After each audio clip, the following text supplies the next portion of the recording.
శుక్లాంబరధరం విష్ణుం శశివర్ణం చతుర్భుజం ప్రసన్నవదనం ధ్యాయేత్ సర్వవిఘ్నోపశాంతయేత్.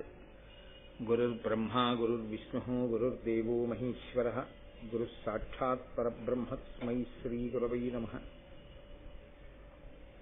వ్యాసాయ విష్ణురూపాయ వ్యాసరూపాయ విష్ణవే నమో వై బ్రహ్మనిధయే వాసిష్ఠాయ నమో నమః. కూజంతం రామ రామీతి మధురం మధురాక్షరం ఆరుహ్య కవితాశాఖాం వందే వాల్మీకికోకిలం. శ్రుతిస్మృతిపురాణానాం ఆలయం కరుణాలయం నమామి భగవత్పాదశంకరం లోకశంకరం. వాగర్ధావివ సంపృక్తౌ వాగర్ధప్రతిపత్తయే జగతః పితరౌ వందే పార్వతీపరమేశ్వరౌ.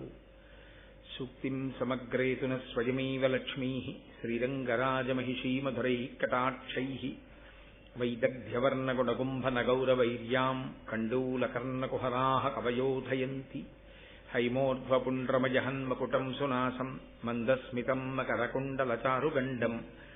బింబాధరం బహుళదీర్ఘకృపాకటాక్షం శ్రీవేంకటేశముఖమాత్మని సన్నిధత్తాం. విమలపటీ కమలకుటీ పుస్తకరుద్రాక్షసస్తహస్తపుటీ కామాక్షీ పక్ష్మలాక్షీ కలిత విపంచీ విభాసి వైరించీ. మనోజవం మరుతతుల్యవేగం జితేంద్రియం బుద్ధిమతాం వరిష్టం వాతాత్మజం వనరయూథముఖ్యం శ్రీరామదూతం శిరసా నమామి. ఆపదామపహర్తారం దాతారం సర్వసంపదాం లోకాభిరామం శ్రీరామం భూయో భూయో నమామ్యహం. నారాయణం నమస్కృత్య నరం చైవ నరోత్తమం దేవీం సరస్వతీం వ్యాసం తతో జయముదీరయేత్. హరి ఓం. పరమేశ్వర స్వరూపైన సభకి నమస్కారం. గురువు యొక్క అనుగ్రహం చేత ఉదంకుడు కాలస్వరూపమైనటువంటి ఈశ్వర దర్శనాన్ని పొందినటువంటి ఘట్టాన్ని నేను మీకు వివరణ చేసి ఉన్నాను.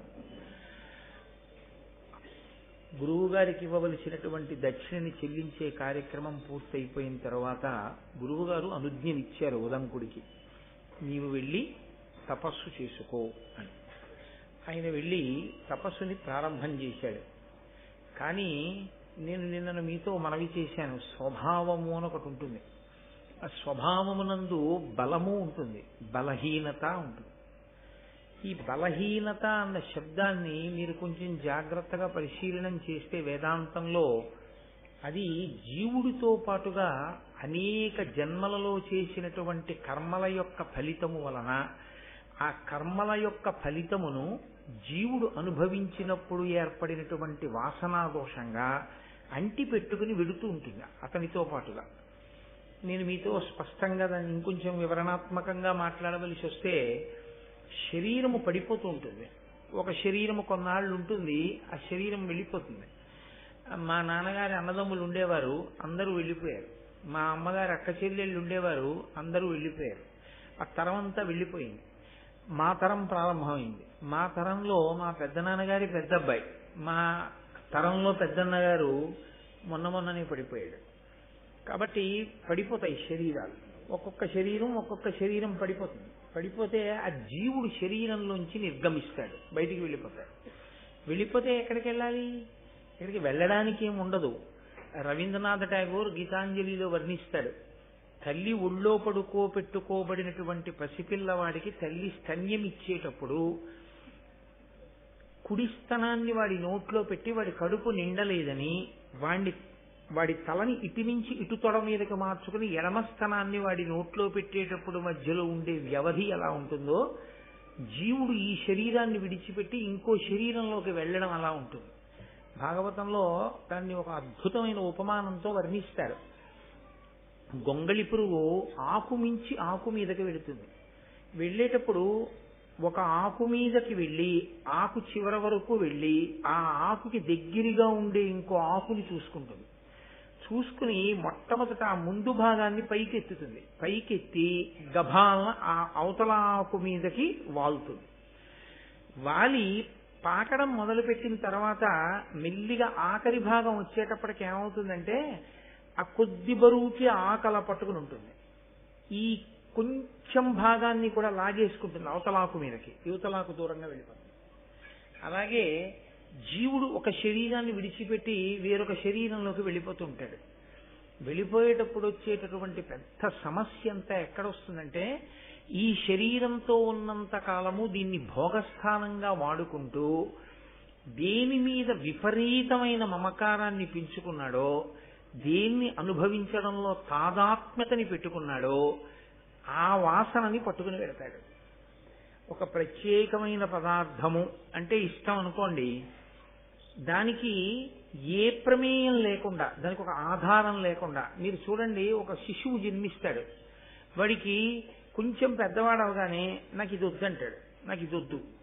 వాడికి వెల్లుల్లిపాయ వాసన చూస్తే వాంతి వస్తుంది, వాడు వెల్లుల్లిపాయ తినడు ఎప్పుడు. అంటే అది ఈ జన్మ సంస్కారం కాదు, వాడు గత జన్మలలో ఎక్కడో ఆహార నియమాన్ని బాగా పాటించి రజోగుణ ప్రకోపం కల్పించగలిగినటువంటి పదార్థమును తనంత తానుగా పరిత్యజించడంలో చేసిన పరిశ్రమ యందు కృతకృత్యుడై అప్పుడు గెలిచినటువంటి వాసనా బలం జీవుడితో వచ్చింది. అందుకని వాడు వెల్లుల్లి తినడు.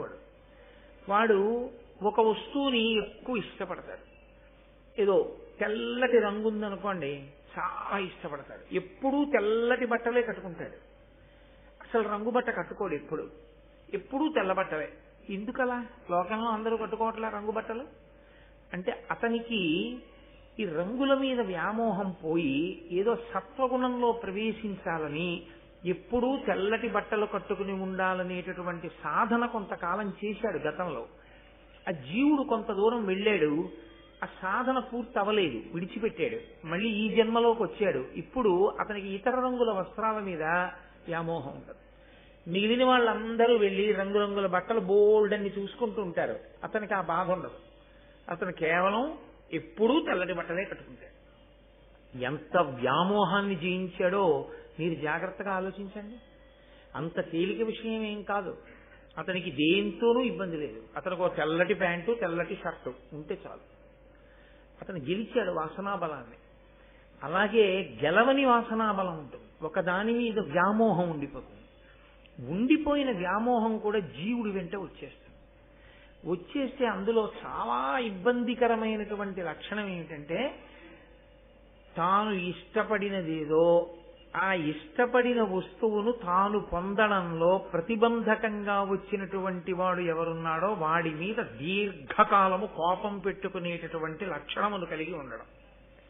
ఇది పతనహేతువులలో ఒకటై కూర్చుంటుంది. ఇది ఒక్కొక్కసారి ఏమవుతుందంటే, ఆ చిట్ట చివర ప్రాణోత్క్రమణం అయిపోయే ముందు ఎవరి మీద ఎక్కువ కోపం పెట్టుకున్నాడో వాడి గురించి ఆలోచిస్తాడు. మీరు కొంచెం జాగ్రత్తగా గమనిస్తే మనసు ఆలోచించడానికి రెండే ఉంటాయి, అంటే అంటుకోవడానికి. మిగిలిన వాటి నుంచి వెళ్ళిపోతుంది. అలాగా వెళ్ళిపోతూ అది అంటుకుంటుంది. మీరు ఎప్పుడైనా చూసి ఉంటారు, చిన్నతనంలో మా చిన్నప్పుడు గుంటల బోర్డు అని ఒక ఆట ఆడించేవారు. అందులో ఇలా పైకి బోర్డు ఉంటుంది, దాని నిండా గుంటలు ఉంటాయి, కన్నాలు.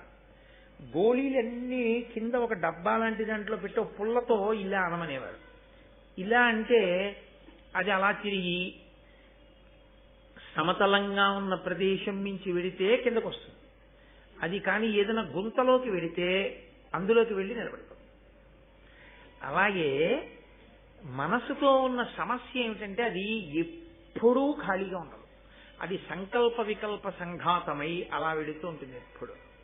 ఈ వెళ్ళడంలో దానికి ఇష్టమైంది కనపడింది అనుకోండి ఆగిపోతుంది, దానికి ఇష్టం లేనిది కనపడింది అనుకోండి ఆగిపోతుంది. రెండింటి దగ్గర ఆగుతుంది.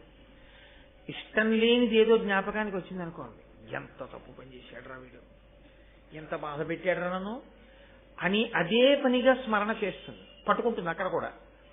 తనకి ఇష్టమైంది అనుకోండి, బా నాకు ఆ వస్తువు లభిస్తేనా అని దాని గురించి స్మరిస్తుంది. తాను బాగా పట్టుకునేది ఎక్కడ అంటే ఇష్టమైన చోట, ఇష్టము లేని చోట, ఈ రెండు చోట్లే పట్టుకుంటుంది. ఈ రెండు చోట్ల పట్టుకున్నప్పుడు కూడా శక్తి క్షీణించిపోతుంది. ఇందులో చిత్రం ఏమిటంటే, కోప్పడినప్పుడు వచ్చేటటువంటి శక్తిహీనత కన్నా ఆ వస్తువు లభించినప్పుడు కలిగినటువంటి సుఖమునందు ఎక్కువ శక్తి క్షయమైపోతుంది. కాబట్టి ఈ కోపం ఉండిపోవడం అనేటటువంటి స్వభావం అంత తేలిగ్గా గెలవడం సాధ్యం కాదు. అక్కడ నేను తట్టుకోలేనండి అంటాడు. తొందరగా వెనక్కి రాలేడు. ఒక్కొక్కరు కోపం వస్తుంది, కానీ మళ్ళీ కొంచెం తొందరగా వెనక్కి వచ్చేస్తారు.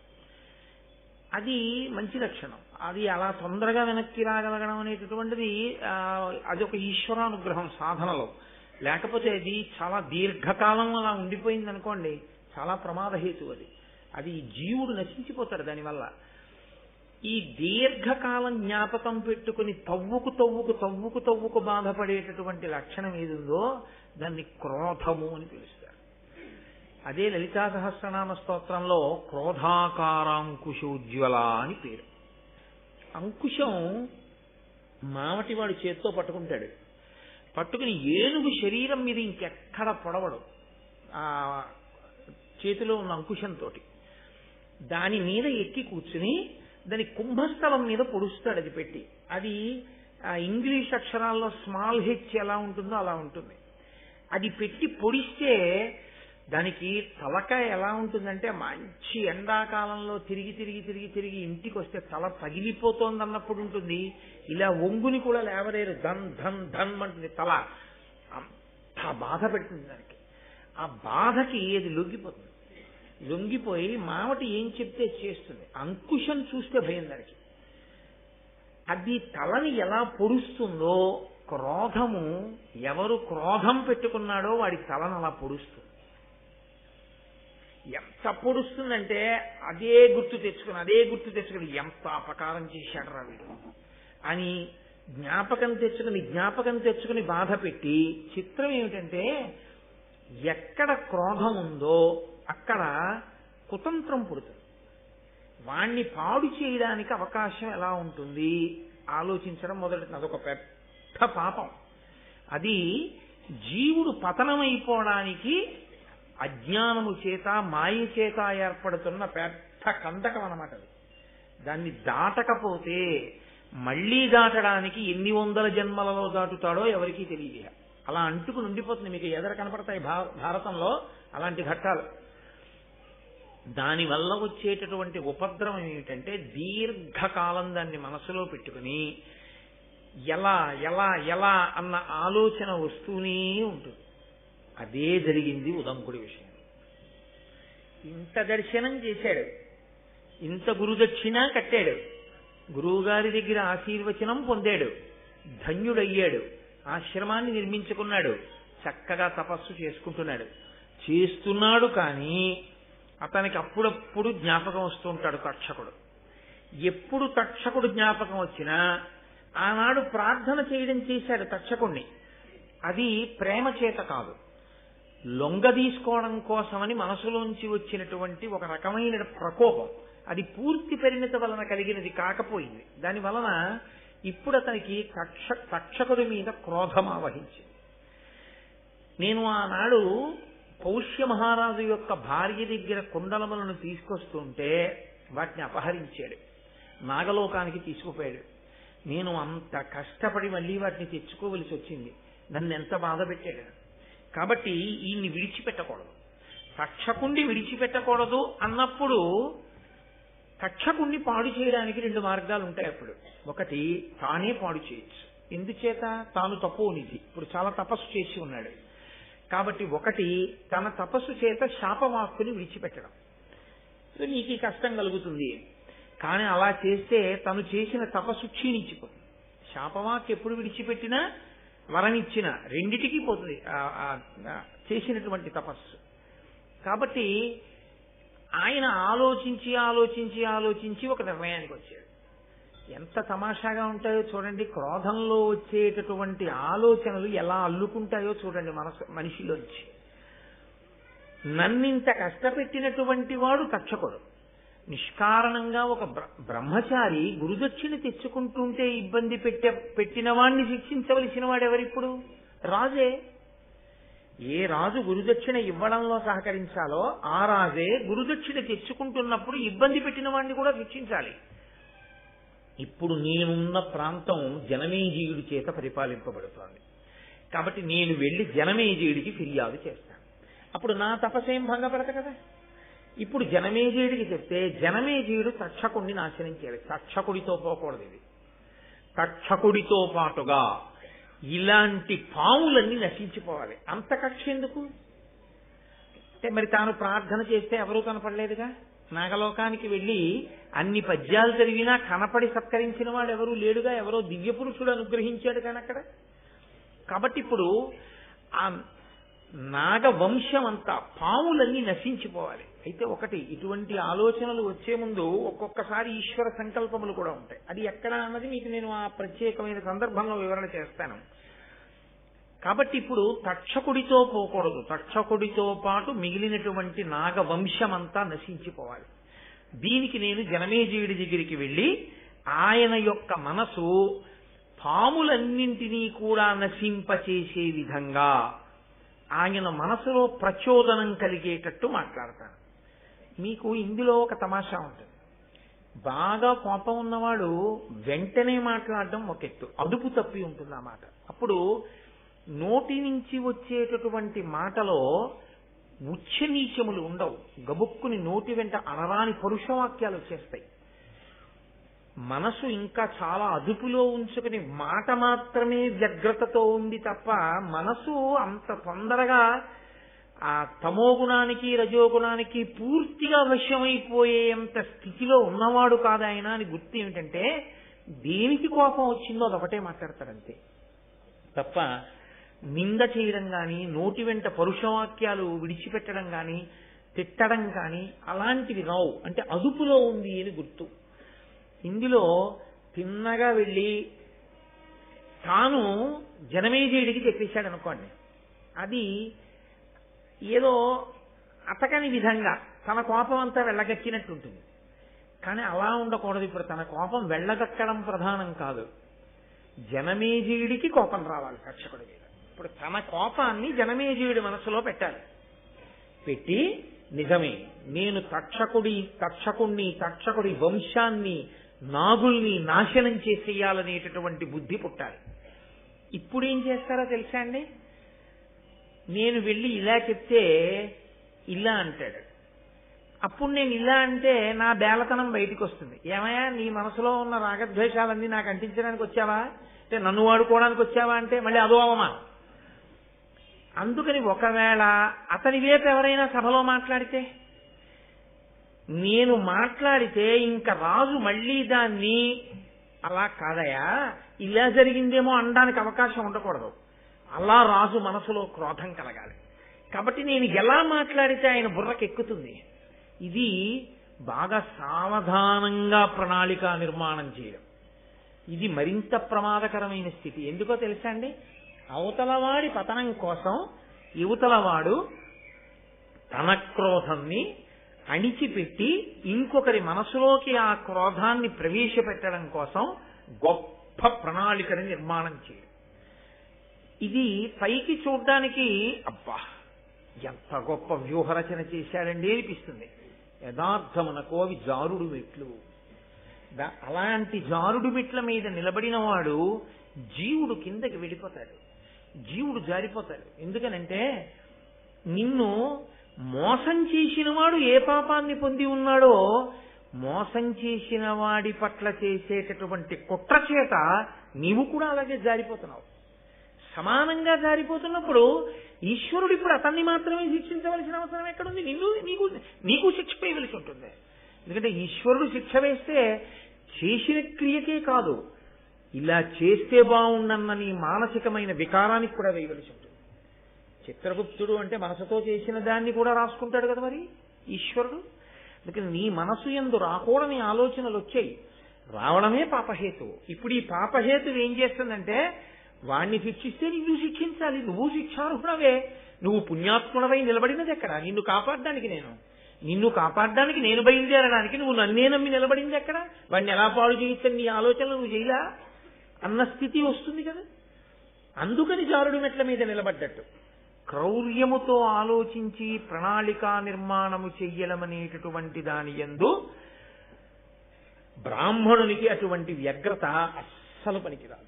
బ్రాహ్మణుడు అసలు ఆలోచించకూడదు. ఎందుకనంటే ఆయన ఉదారుడై లోకమునకంతటికీ మార్గాన్ని చూపించవలసిన వాడు.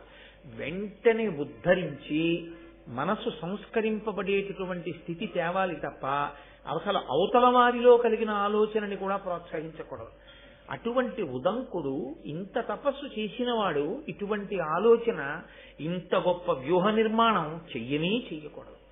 దాని వలన ఉదంకుడు ఉన్నతిని పొందుతున్నాడా అని మీరు నన్ను అడిగితే ఏం చెప్పవలసి ఉంటుందంటే, ఖచ్చితంగా ఆయన జారుడు మెట్ల మీద నిలబడుతున్నాడు ఇవాళ అని చెప్పవలసి ఉంటుంది. అది ఎవరికైనా అంతే. మహాభారతం అత్యంత సున్నితమైన విషయాన్ని స్పృశిస్తోంది. అందుకే జీవితంలో మహాభారతాన్ని బాగా విన్నటువంటి వారు తాము జారిపోకుండా ఎలా నిలబడాలో తెలుసుకుంటారు. తాము జారిపోకుండా నిలబడితే కదూ అసలు ఆ గౌరవం. అలా ఈశ్వరుడి దృష్టిలో మీరు ఏ పని చేస్తున్నా ఎప్పుడూ ఒక విషయాన్ని జ్ఞాపకం పెట్టుకోవాలి, నేను ఈశ్వరునకు జవాబుదారి. ఈశ్వరుడొక్కడు నా ఆలోచన సరళిని గమనించగలిగితే చాలు, నాకు ఏ కితాబులు అక్కర్లేదు. ఈశ్వరుడి దృష్టిలో నేను దోషినైన నాడు లోకమంతా పొగిడినా నే చేసిన నేరాన్ని నుంచి నేను తప్పించుకోవడం సాధ్యం కాదు. ఇదొక్కటి పరిశీలన అలవాటు అయిపోయింది అనుకోండి, మీరు తొందరపడి అధర్మం వైపుకు వెళ్ళలేరు. మీరు ఈశ్వరుణ్ణే గట్టిగా పట్టుకుని ఉంటారు.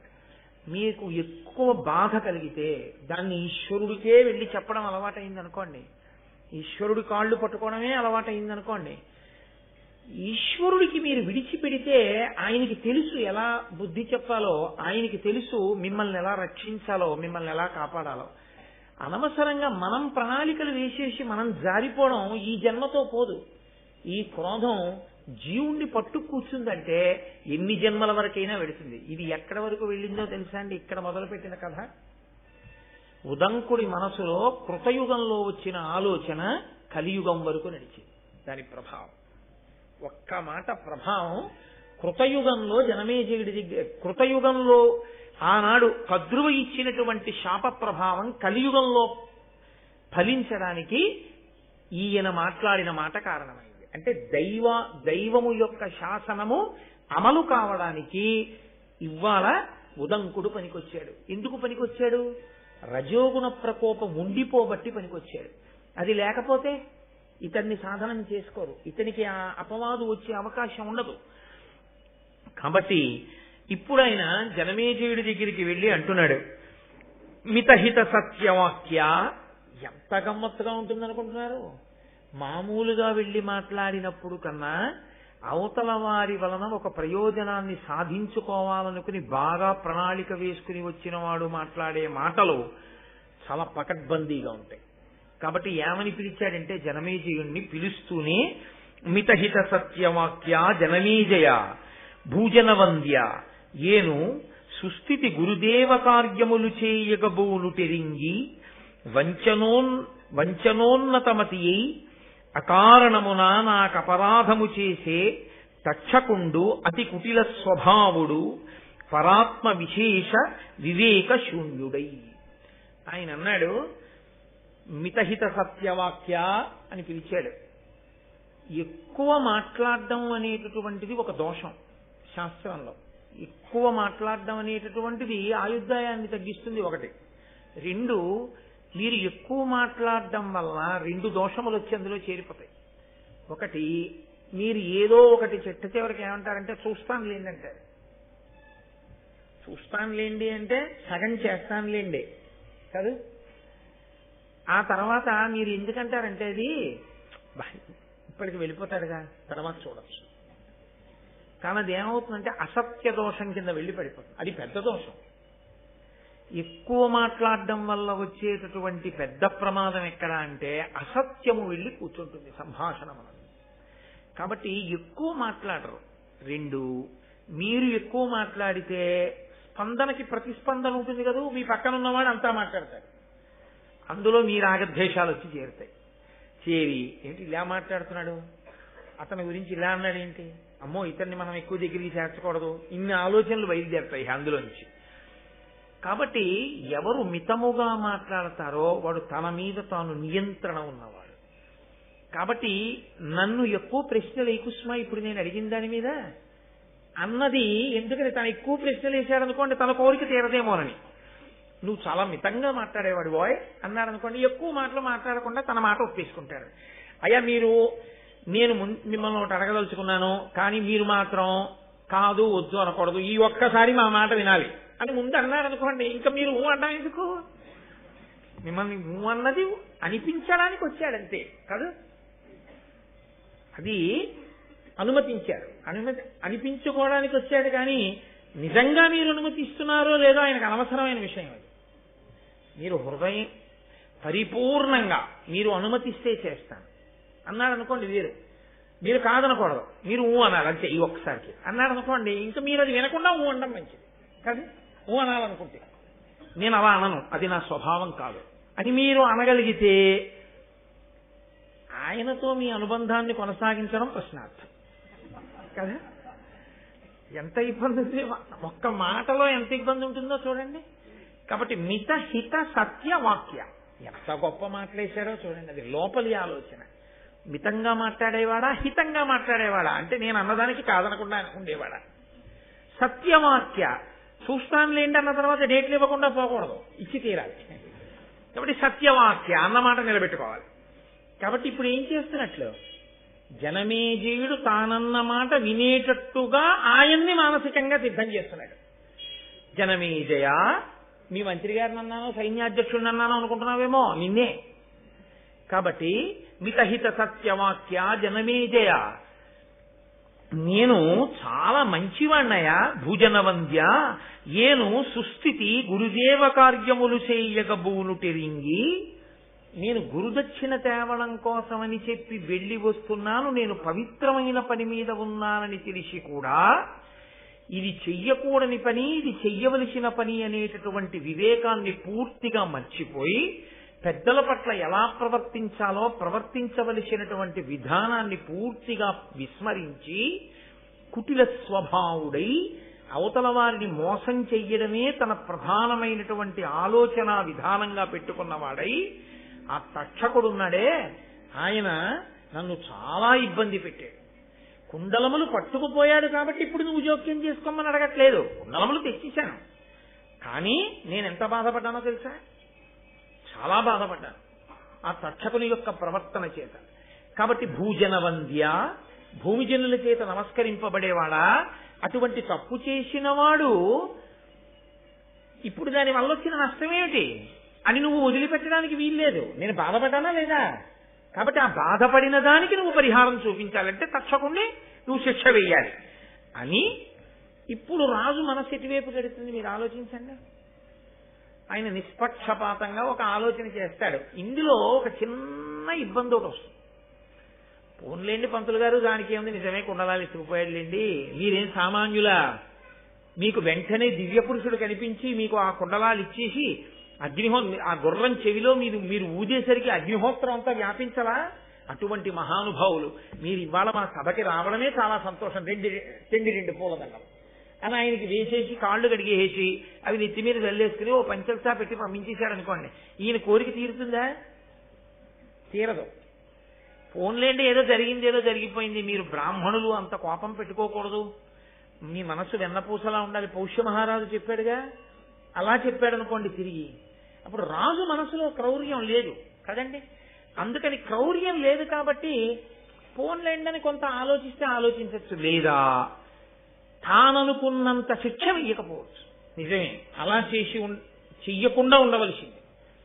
కాబట్టి తక్షకుడు ఎక్కడున్నా సరే పట్టి తీసుకొచ్చి తక్షకుడికి కొంత శిక్ష వేస్తానని అనుకోండి, సరిపోతుంది ఆయనకి? చాలదు. ఆయన మనసు వ్యగ్రత ఎలా ఉందంటే తక్షకుడు నశించాలి, తక్షకుడితో సరిపోకూడదు, తక్షకుడితో పాటు నాగులన్నీ నశించాలి. కాబట్టి ఇప్పుడు తనకెంత కోపం ఉందో అంత కోపం జనమేజయుడికి రావాలి.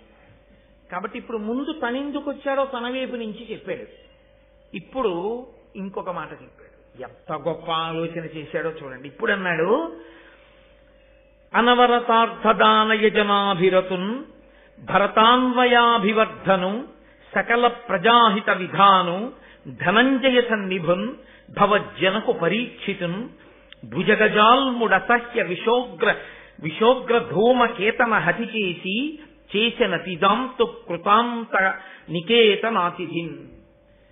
ఆ తక్షకుడు నాకు మాత్రమే అపకారం చేసినవాడు కాదు, అనవరతార్థదాన యజనాభిరతున్. మహానుభావుడు అడిగిన వాళ్ళందరికీ లేదనకుండా దానాలు చేసినవాడయా నీ తండ్రి. భరతాన్వయాభివర్ధను, భరత వంశాన్నంతటినీ కూడా పెంచినవాడు, గొప్పగా వంశాన్ని పెంచినవాడు, సాక్షాత్తు నీకు తండ్రి. సకల ప్రజాహిత విధానం, సకల ప్రజల యొక్క హితమును కోరి పరిపాలన చేసినటువంటి వాడు. ధనంజయ సంధిభున్, అర్జునుడితో సమానమైన వాడు. భవజ్జనకు, ఇక్కడ తీసుకొచ్చి పెట్టాడు మాట.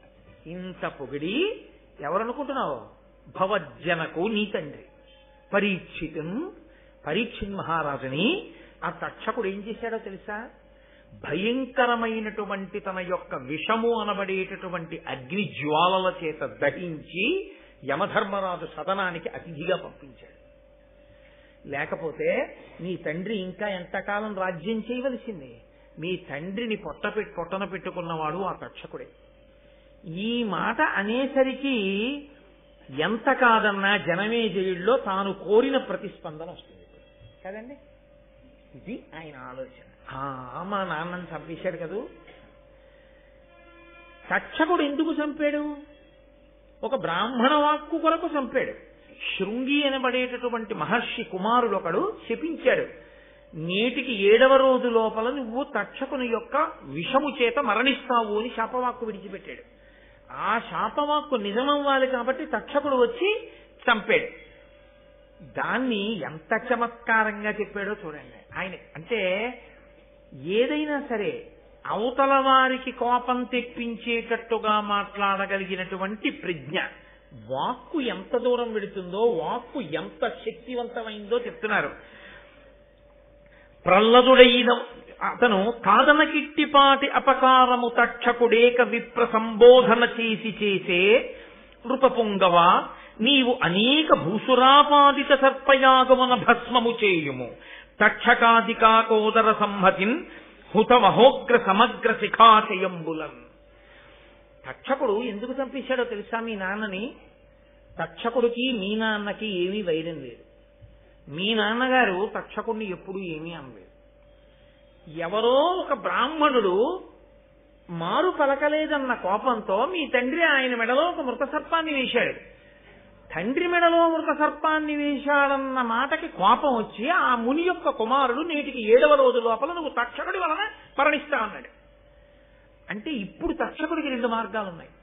ఒకటి శృంగి మాటకి చంపేయడం, 2 శృంగి మాటకి చంపకపోవడం. ఎందుకు చంపకుండా ఉండొచ్చు? మీ నాన్న ఎంత గొప్పవాడో ఇందాక చెప్పే కదా, ఇక్కడ చెప్పలేదు, ముందే చెప్పాడు పద్యంలో. అర్జునుడితో సమానుడు, లోకమునంతటినీ కూడా అంత గొప్పగా పరిపాలించినవాడు, నిరంతరము పరమభక్తితో యజ్ఞయాగాది క్రతువులు చేసినవాడు, దాన ధర్మములు చేసినవాడు. అటువంటి వాణ్ణి ఒక బ్రాహ్మణుడు తక్షకుడు చంపుతాడని అన్నాడని వెళ్ళి చంపేశాడు తప్ప, ఆ బ్రాహ్మణుడి దగ్గరికి వెళ్ళి మధ్యలో నేనా దొరికాను నీకు, నే చంపుతానని శాపవాక్యెందుకు విడిచిపెట్టావు? నేనెందుకు చంపాలి పరీక్షిత్తుని? పరీక్షిత్తు లాంటి ప్రభు శరీరం విడిచిపెడితే ఈ లోకాన్ని రక్షించడానికి మళ్ళీ అటువంటి ధర్మాత్ముడు ఎక్కడి నుంచి వస్తాడు? ఎందుకంత తీవ్రమైన వాక్కు విడిచిపెట్టావు? నేను నీ మాట వినను, నేను కరవను. అలా కరవకుండా ఉన్నందుకు నాకు కూడా శాపవాక్య ఇస్తావా? ఇస్తే ధర్మం కోసం నేను కూడా శరీరం వదిలిపెడతాను తప్ప నేను ప్రభువుని చంపను అనగలిగాడా తక్షకుడు? ఇప్పుడు క్రోధం ఎవరిలో పెడుతోంది? ఒక ఇంజెక్షన్ పట్టుకుని అవతల వారిలోకి ఎక్కించినట్లు తనలో ఉన్న క్రోధం ఏ స్థాయిలో ఉందో అంత స్థాయిలో ఆయనలోకి పంపిస్తున్నాడు. ఇప్పుడు పరిష్కారం కూడా చెప్పేశాడు. ఇంకా మళ్ళీ ప్రత్యేకంగా దీనికి నేనేం చెయ్యాలని ఆలోచన రావక్కర్లేదు జనమేజయుడికి. ఎంత గొప్పగా చెప్పాడో చూడండి. నృపపుంగవ, నీవు అనేక భూసురాపాదిత సర్పయాగమున భస్మము చేయుము తక్షకాదికాకోదర సంహతిన్ హుత మహోగ్ర సమగ్ర శిఖాచయంబులన్. ఒక బ్రాహ్మణుడన్న మాటకి తక్షకుడు చంపేశాడు మీ నాన్నని. నువ్వు చాలా మంది ఋత్విక్కుల్ని తీసుకురా, కూర్చోబెట్టు. వాళ్ళందరూ కలిసి ఒక్కొక్క పాము పేరు చెప్పి స్వాహ అంటారు. ఆ పాము పడిపోవలసిందే. ఒక బ్రాహ్మణుడి మాటకి తక్షకుడు వెళ్ళి మీ నాన్నని చంపేయచ్చు, ఆ బ్రాహ్మణుడి మాటకి పావులు వచ్చి అగ్నిలో పడక్కర్లా? మీ నాన్న విషయంలో ఓ నీతి, బ్రాహ్మణులు వచ్చి చెప్పిన తర్వాత ఈ పావుల విషయంలో ఒక నీత, వాళ్ళని వచ్చి పడిపోమను. చిట్ట చివర తక్షకాయ స్వాహ అనమను, తక్షకుడు కూడా వచ్చి అగ్నిలో పడిపోతాడు. అప్పుడు నువ్వు పీటల మీద కూర్చుని, ఏమయ్యా బ్రాహ్మణ వాక్కుకి మా నాన్నని చంపావుగా, బ్రాహ్మణ వాక్కుకి నువ్వు చావు అను. నీ పగ తీరుతుంది రాజా. తండ్రిని చంపినవాడు హాయిగా అక్కడ తిరుగుతూ ఇంకా లోకాన్ని నాలాంటి బ్రహ్మచారుల్ని ఇబ్బంది పెడుతుంటే నువ్వు ఇక్కడ చూస్తూ కూర్చున్నావా? కాబట్టి సర్పయాగం చెయ్యి, ఋత్విక్కుల్ని పిలిపించి స్వాహాకారంతో పావులన్నింటినీ పడగొట్ట అగ్నిహోత్రంలో. ఎంత కోపం వస్తుందండి. ఇక్కడ ఒకే ఒక చిన్న మినహాయింపు ఉంది ఇప్పుడు జనమేజయుడు మాట్లాడటానికి. ఎందుకని? నృపాలక అన్నాడు కదా భూమిని పరిపాలించేవాడు రాజు. ఆయన ఒక మాట అనొచ్చు, నిజమేనయ్యా చంపవలసిందే తక్షకుణ్ణి. తక్షకాయ స్వాహాని యాగమన్నా చేయిస్తాను, తక్షకుణ్ణి చంపడానికి నేనన్నా పెడతాను. తక్షకుడు మా నాన్నని చంపితే పావులన్నింటినీ నేను ఎందుకయ్యా చంపడం? అవేం చేశాయి? అవేం చంపలేదుగా మా నాన్నని, అవేమి మా నాన్నకి ద్రోహం చేయలేదుగా, నీకు వాళ్ళెవరు ద్రోహం చేయలేదుగా, మరి వాళ్ళందరినీ ఎందుకు చంపడం? తక్షకుడు జోలికి పెడతానులే అన్నాడు అనుకోండి, తాను నాగలోకానికి వెళ్లి ప్రార్థన చేసినప్పుడు వాళ్ళెవ్వరూ తనకి పలకలేదన్న కోపం ఎలా పోతుంది? మీరు లోకంలో ఒక గమ్మత్తుంటుంది చూడండి. ఆయనకి చెప్పానండి, ఆయన వినలేదు. వాళ్ళ అన్నయ్యకి చెప్పాను, వాళ్ళ అన్నయ్య వినలేదు. వాళ్ళ తమ్ముడికి చెప్పాను, వాళ్ళ తమ్ముడికి వినలేదు. వాళ్ళందరూ నశించిపోవాలండి అంటాడు. ఎందుకని? తనకి అసలు ఎవరు చెయ్యాలో వాడు చేయడం కాదు, తను ఎవరెవరికి చెప్పాడో వాళ్ళు ఎవరూ వినలేదు తనమాట. అందరి మీద కోపమే. కాబట్టి ఇప్పుడు ఇంత కోపం అవతల వాళ్ళకి వెళ్ళాలి, వాళ్ళందరినీ కూడా చంపేయడానికి. నిజమే, ఎందుకు చేయకూడదు యాగం? పాములన్నింటినీ చంపేయాలి అన్న ఆలోచన రావాలంటే అసలు ఆ మాట అడగకూడదు జనమేజయుడు. అడగకుండా తను జవాబు చెప్పాలి. మిత హిత సత్య వాక్య. ఇంకా మళ్ళీ అనుమానాలు రాకూడదు జనమేజయుడికి, ఇంతకన్నా ప్రశ్నలు వేయకూడదు అనిపించాలి. అందుకని తర్వాత పద్యంలో అన్నాడు, ప్రహ్లదుడైన ఒక్క కులపాంసను చేసిన దానం తత్కులం బెల్లను దూషితంబకుట ఏమి అపూర్వము కావునన్ మహీవల్లభ తక్షకాధము నెపంబున సర్పము నెల్ల అగ్నిలో త్రెళ్ళగ సర్పయాగమతి ధీయుత చేయుము విప్రసమ్మతిన్. ఏమి రాజా నువ్వు పూర్వం నీతి వినలేదా? ఒక కులంలో ఒక్క దుర్మార్గుడు జన్మిస్తే ఆ దుర్మార్గుడి కారణంగా కులమంతా నశించిపోతుంది, ఆ జాతి నశించిపోతుంది. అలా ఇంతటి దుర్మార్గుడు పరీక్షిత్తు వంటి ధర్మాత్ముండే చంపినటువంటి తక్షకుడు పుట్టిన కులం నశించిపోవద్దు. కాబట్టి ఆ పావులన్నీ పోవలసింది. ఇవాళ తక్షకుడు, రేపు నోట్లో విషం ఉన్న మిగిలిన పావులు, రేపు ఇంకోళ్ళ జోలికి ఎడతాయి. నేను పావు అన్నది ఉండడానికి వీల్లేదు, పావులన్నీ పడిపోవలసింది అగ్నిహోత్రంలో. కాబట్టి విప్రుల్ని పిలు, కూర్చోపెట్టు, ప్రభు ఇలా చెయ్యొచ్చని చెప్పు, నచ్చ చెప్పు, బ్రాహ్మణులు ఒప్పుకుంటారు, యాగం మొదలుపెట్టు, వాళ్ళు స్వాహాకారం చేస్తారు, పడిపోతాయి అంతే అగ్నిహోత్రం. పడిపోతే ఆ పావులన్నీ చచ్చిపోతాయి. అందుకని అలా పిలిపించు, యాగం మొదలుపెట్టు అంటే జనమేజయుడు ఒక్క మాట మాట్లాడినట్టు లేదు. ఉత్తర క్షణం ఆయన చాలా, నువ్వు చెప్పింది ఎంత మాత్రము ఇందులో అనుమానం లేదయా, నిజమే, నేను సర్పయాగం చెయ్యవలసింది అని ఋత్విక్కుల్ని పిలిచి, రండి మీ అందరూ కూర్చోండి, కూర్చుని సర్పయాగం ప్రారంభం చేయండి. ఈ సర్పయాగం చేత లోకంలో ఉండేటటువంటి నాగులన్నీ కూడా ఈ అగ్నిహోత్రంలో పడిపోయి ఇవన్నీ మరణించవలసిందే అని సంకల్పం చేసేసాడంతే. చాలా జాగ్రత్తగా జ్ఞాపకం పెట్టుకోవలసిన విషయం ఏంటంటే, చాలా కోపం వచ్చినటువంటి వ్యక్తి చాలా కోపంలో ఏ ప్రణాళికా నిర్మాణము చేయరాదు. కోపంగా ఉన్నప్పుడు మీరేమీ ఆలోచన చేయకూడదు. అంతకన్నా ఏది చెయ్యాలో మీరు కోపంతో ఇంకోరికి చెప్పు చేయడం చాలా మంచిది తప్ప మీరు ఆలోచన చేసి అప్పుడు ఏమి నిర్ణయాలు మీరు తీసుకోకుండా ఉండడం మంచిది. ఎందుకో తెలుసా? ఇదిగో ఇలాగే వెడుతుంది. ఆ బుద్ధి ఎందు కలిగిన వ్యగ్రత సరి అయినటువంటి రీతిలో ఆలోచన చెయ్యనివ్వదు.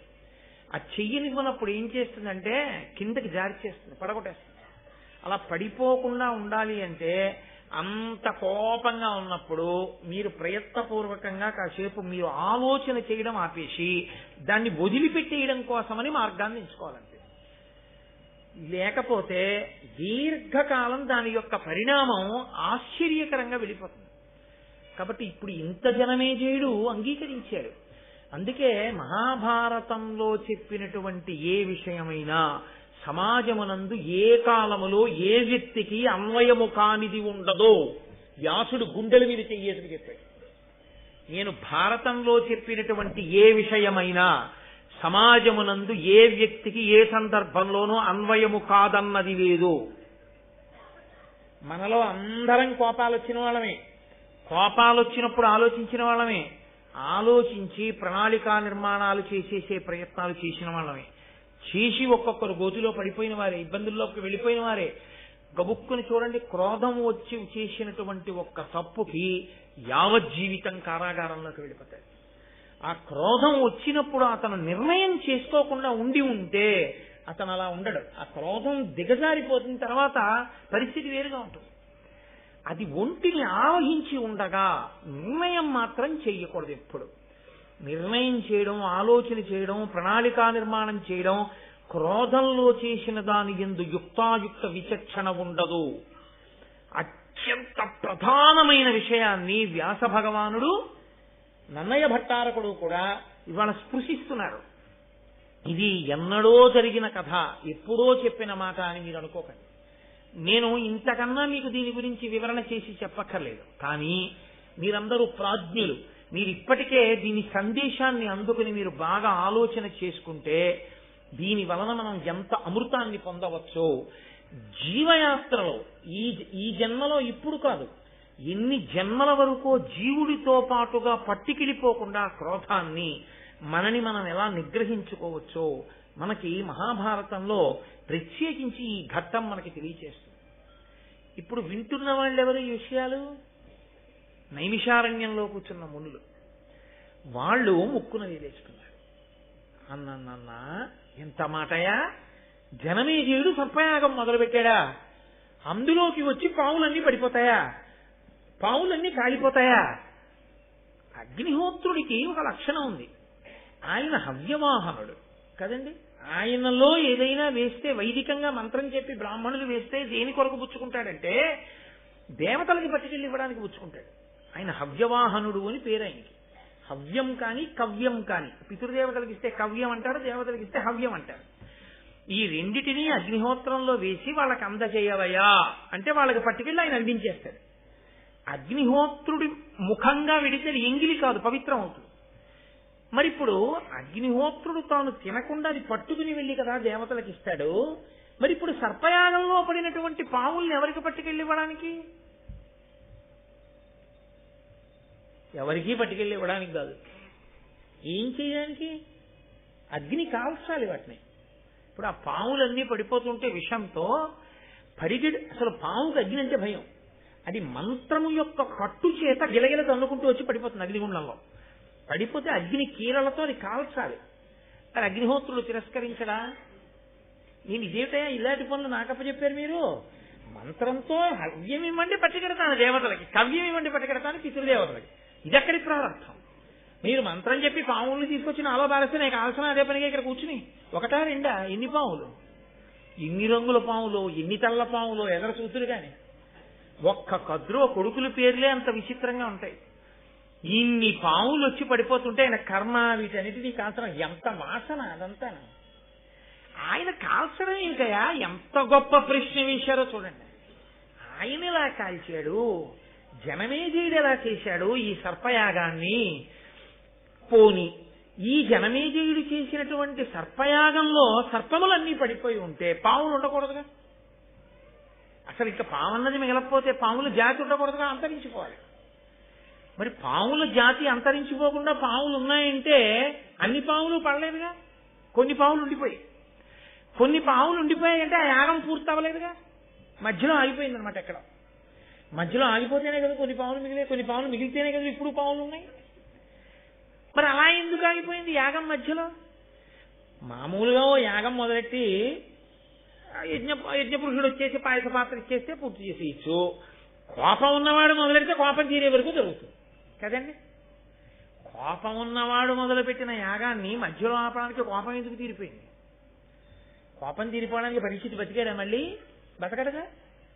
మరి అటువంటిప్పుడు ఎందుకు ఆపాడు? ఎందుకు ఆగింది యాగం? అయ్యి బాబోయ్ మాకు చాలా ఆతృతగా ఉంది సుమా ఈ విషయాలన్నీ వినేయాలని, తొందరగా చెప్పవయ్యా, మాకు బాగా అర్థమయ్యేటట్టుగా మహానుభావ సౌతి ఏదా విషయాలు చెప్పు, మేము వింటాం. కాబట్టి ఇప్పుడు ప్రశ్న ఎక్కడ మొదలైందో జవాబు అక్కడే మొదలవ్వాలి. అది శిష్యుని యొక్క ఆర్తి. వైదికంగా వచ్చారు వాళ్ళు. కాబట్టి ఇప్పుడు సూతపుత్రుడైనటువంటి సౌతి కూడా, ఉగ్రశ్రవసుడు కూడా అంత అందంగానూ ఆ విషయాల్ని వివరణ చెయ్యాలి. కాబట్టి ఆయన భృగు వంశం దగ్గర మొదలుపెట్టారు. మీరు ఈ విషయాల్ని ఎక్కడా కూడా ఈ ఒకదాంతో ఒకదానికి ఉండేటటువంటి సంబంధాన్ని మాత్రం మర్చిపోకూడదు. ఎందుకో తెలుసా అండి, మళ్ళీ నేను ఒక 5-6 రోజులు పోయాక సర్పయాగానికి వస్తాను. ఇక్కడ విడిచిపెట్టిన సర్పయాగాన్ని ఒక 5-6 రోజుల ఉపన్యాసాలు అయిపోయిన తర్వాత, అందులో రాబో కాలంలో బహుశా రేపటికి వస్తుందేమో అత్యద్భుతమైన ఘట్టం, మహాశివరాత్రి నాటికి వస్తోంది. ఈశ్వరుని యొక్క అనుగ్రహం, గరుత్మంతుని యొక్క పుట్టుక, అమృతాన్ని తీసుకురావడం, ఆ ఘట్టం కద్రు వినతల యొక్క ఘట్టం రేపు ప్రారంభం అవుతుంది. అసలు మహాభారతానికి అంతటికీ పునాది అది. కాబట్టి ఆ ఘట్టాలన్నీ పూర్తయిపోయిన తర్వాత మళ్ళీ నేను సర్పయాగం దగ్గరికి వస్తాను. అప్పుడు మీరు ఇది ఎప్పుడు చెప్పావు నన్ను అడగకూడదు, బాగా జ్ఞాపకం పెట్టుకుని ఉండండి ధారణ. కాబట్టి ఇలా ఎలా జరిగింది మాకు చెప్పమని మునులు అడిగారు. అడిగితే భృగువంశం దగ్గర ప్రారంభం చేశాడు. ఆ భృగువు ఆయన భార్య పులోమ, వాళ్ళిద్దరూ ఆశ్రమంలో చాలా అన్యోన్యంగా చక్కగా ఆనందంగా జీవితం గడుపుతున్నారు. గృహస్థాశ్రమంలో జీవితం ఎలా ఉండాలో అలా భృగువు జీవితాన్ని గడుపుతున్నాడు. గృహస్థాశ్రమము అనేటటువంటి మాటకి అర్థం తెలియకుండా గృహస్థాశ్రమంలో ఉండడం కన్నా దోషం ఇంకోట్లేదు. బ్రహ్మచర్యాశ్రమమునందు అంటే బ్రహ్మచారిగా ఉంటే నేనే బ్రహ్మచర్యంలో ఉంటాను. నేను గృహస్థాశ్రమంలోకి వస్తే అర్థం ఏమిటో తెలుసా అండి, మా ఆవిడ ఇంట్లో ఉంటానని గుర్తు. మనమేమంటామంటే నా ఇంట్లో మా ఆవిడ ఉందంటాం, తప్పు. గృహస్థాశ్రమము అన్న మాటకు అర్థం ఏమిటంటే నా భార్య ఇంట్లో నేను ఉంటున్నాను అని. అది ఎలా సంభవం అని మీరు అడుగుతారేమో. గృహము కదండి, గృహము అంటే ఇల్లు. అప్పటి వరకు తనకి ఇల్లు అనేం లేదు. అప్పటి వరకు గురువుగారి ఆశ్రమంలో కూర్చున్నాడు. ఉదయం సాయంకాలం 2 వేళల యందు అగ్నిహోత్రంలోకి తీసుకెళ్లి సమిధలు వేస్తాడు. సంధ్యావందనం చేసుకుంటాడు. గురువుగారు చెప్తే వెడతాడు, భిక్షాన్నం తీసుకొస్తాడు, లేకపోతే ఆ సమిధలు పట్టుకొస్తాడు, దర్భలు పట్టుకొస్తాడు. గురువుగారు చెప్పిన పాఠం వింటాడు, వేదాన్ని వల్లె వేసుకుంటాడు. గృహస్థాశ్రమ ప్రవేశమునందు ఏమవుతుందంటే చాలా నియమాలు వదిలిపెట్టేస్తాడు. నిన్న మీకు మనవి చేశాను కదా, కంటికి కాటుకు పెట్టుకోవడం మొదలు పెడతాడు, అదేంటి పూలదండలు వేసుకోవడం మొదలు పెడతాడు, తాంబూలం వేసుకోవడం మొదలు పెడతాడు. ఇవన్నీ మొదలు పెడితే గృహస్థాశ్రమం. గృహము అంటే ఇల్లు, గృహస్థు అంటే ఇంటి యందు ఉన్నవాడు. ఎవరి ఇంటి యందు? గృహిణి ఆవిడిది పేరు. ఈయన గృహస్థు అంటే గృహమునందు ఉన్నవాడు. గృహిణి గృహము తనదిగా కలది. ఇల్లు ఎవరిది? ఆవిడిది.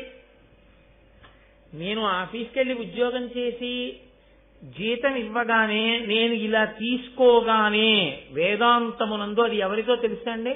మా ఆవిడిది. మా ఆవిడిదంటే నా విషయమే అనుకోకండి, మీ అందరి విషయంలో. వేదం మనందరికీ ప్రమాణమే. అలాగే వ్యాపారం చేసి డబ్బట్టుకొచ్చాడు, ఆయనది కాదు, ఆవిడిది. ఆవిడికి తెలియదండి, ఆవిడికి తెలియకుండా నేను బ్యాంకులో వేసి వచ్చానండి. ఆవిడికి తెలియకపోవచ్చు, వేదాంతంలో ఆవిడిదే డబ్బు. ఆయనెవరు? ఆవిడిదైన ఐశ్వర్యం దగ్గరికి వెళ్ళి ఈయన కూర్చున్నాడు ఆ ఇంట్లో.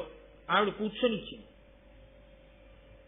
రామయ్య కూర్చో, ఒప్పుకుంటున్నానంది. అందుకే ఆడపిల్ల ఎప్పటికీ తండ్రిదే. చతుర్థీ విభక్తి వేసి కన్యాదానం చేయరు. ఆడపిల్ల గురించి మాట్లాడే అధికారం తండ్రికి ఎప్పుడు ఉంటుంది. అందుకే ఉభయ వంశాల్ని తరింపచేస్తుంది. ఆడపిల్ల ఇంట్లో ఆయన ఉన్నాడు, అల్లుడు గారు ఉన్నాడు తప్ప అల్లుడు గారింట్లో అమ్మాయి ఉంది అని వేదాంతంలో చెప్తే తప్పది. నా కూతురు విషయమైనా అంతే, మీ కూతురు విషయమైనా అంతే. మీ అమ్మాయి ఇంట్లో అల్లుడు ఉన్నాడు, మా అల్లుడింట్లో మా అమ్మాయి లేదు. ఐశ్వర్యం అంతా నా కూతురిది. నా కూతురి ఐశ్వర్యాన్ని నా అల్లుడు అనుభవిస్తున్నాడు అంతే. నా విషయమైనా అంతే. నా భార్య ఐశ్వర్యాన్ని నేను అనుభవిస్తున్నాను. నా భార్యకి ఐశ్వర్యం లేకపోతే నేను ఇక్కడ కూర్చుని మాట్లాడే అదృష్టం నాకు పట్టదు. దాని ఐశ్వర్యం ఉంటేనే, దానికి కూడా ఐశ్వర్యం ఉంటేనే నాకు ఈ సభాపూజ్యత, లేకపోతే ఇది ఉండదు. అందుకే ఇల్లు ఇల్లాలు అంటారు. ఇల్లు తనది, ఆమెది. అందుకని ఇల్లాలన్న మాట ఆవిడిదే. గృహస్థాశ్రమము అన్న మాటలో అర్థం ఏంటంటే ఆవిడదైన ఇంట్లోకి ఈయన వెడతాడు. తప్ప ఈయన ఇంట్లోకి ఆవిడొస్తోంది అనకూడదు వేదాంతంలో. నేను మీకు ఏమైనా అనుమానం ఉంటే నేను చెప్పిన విషయంలో మీరు వేదభాష్యం చదువుకోండి, లేకపోతే వేదం తెలుసున్న పెద్దలు నేను అడగండి, ఒకటేసారి ఇలా చెప్పారు నిజమేనండి. అది గృహస్థాశ్రమం అంటే. కాబట్టి ఇప్పుడు గృహస్థాశ్రమంలో అలా వెళ్ళిన తరువాత ఇద్దరికీ కూడా పవిత్రమైనది ఒకటి ఉంటుంది. అదే ఆడదాని జన్మ హక్కు. ఆడది తరించేది దేనికి తరిస్తుందంటే ఈ ఒక్క కారణం చేతనే బాగా తరిస్తుంది. ప్రధాన హోమము అని ఒకటి చేస్తారు వివాహంలో. రాత్రి ఏదో 1:35 వివాహం అనుకోండి, పాణిగ్రహణమో లేకపోతే ఒకళ్ళనొకళ్ళు చూసుకోవడమో ఏదో ముహూర్తం. కొన్ని చోట్ల పాణిగ్రహణం, కొన్ని చోట్ల మాంగళ్య ధారణం, కొన్ని చోట్ల ఒకరినొకరు చూసుకోవడం. జీలకర్ర బెల్లం పెట్టడం కాదు, చూసుకున్న తర్వాత జీలకర్ర బెల్లం పెడతారు. ముహూర్తానికి జీలకర్ర బెల్లం పెట్టడం కాదు, తెరదించి చూడడం ప్రధానం. ఒకరి కన్నులొకరు చూసుకుని ఈ ముహూర్తమునకు నిన్ను నేను చూశాను, నన్ను నువ్వు చూస్తున్నావు, మన ఐశ్వర్యము నిలబడుగాక అని అడుగుతాడు అతను. కాబట్టి అయం ముహూర్తస్సు ముహూర్తోస్తు అంటే అవును ఇది సుముహూర్తమే అని మనం వెళ్ళి అక్షతలు వేస్తాం.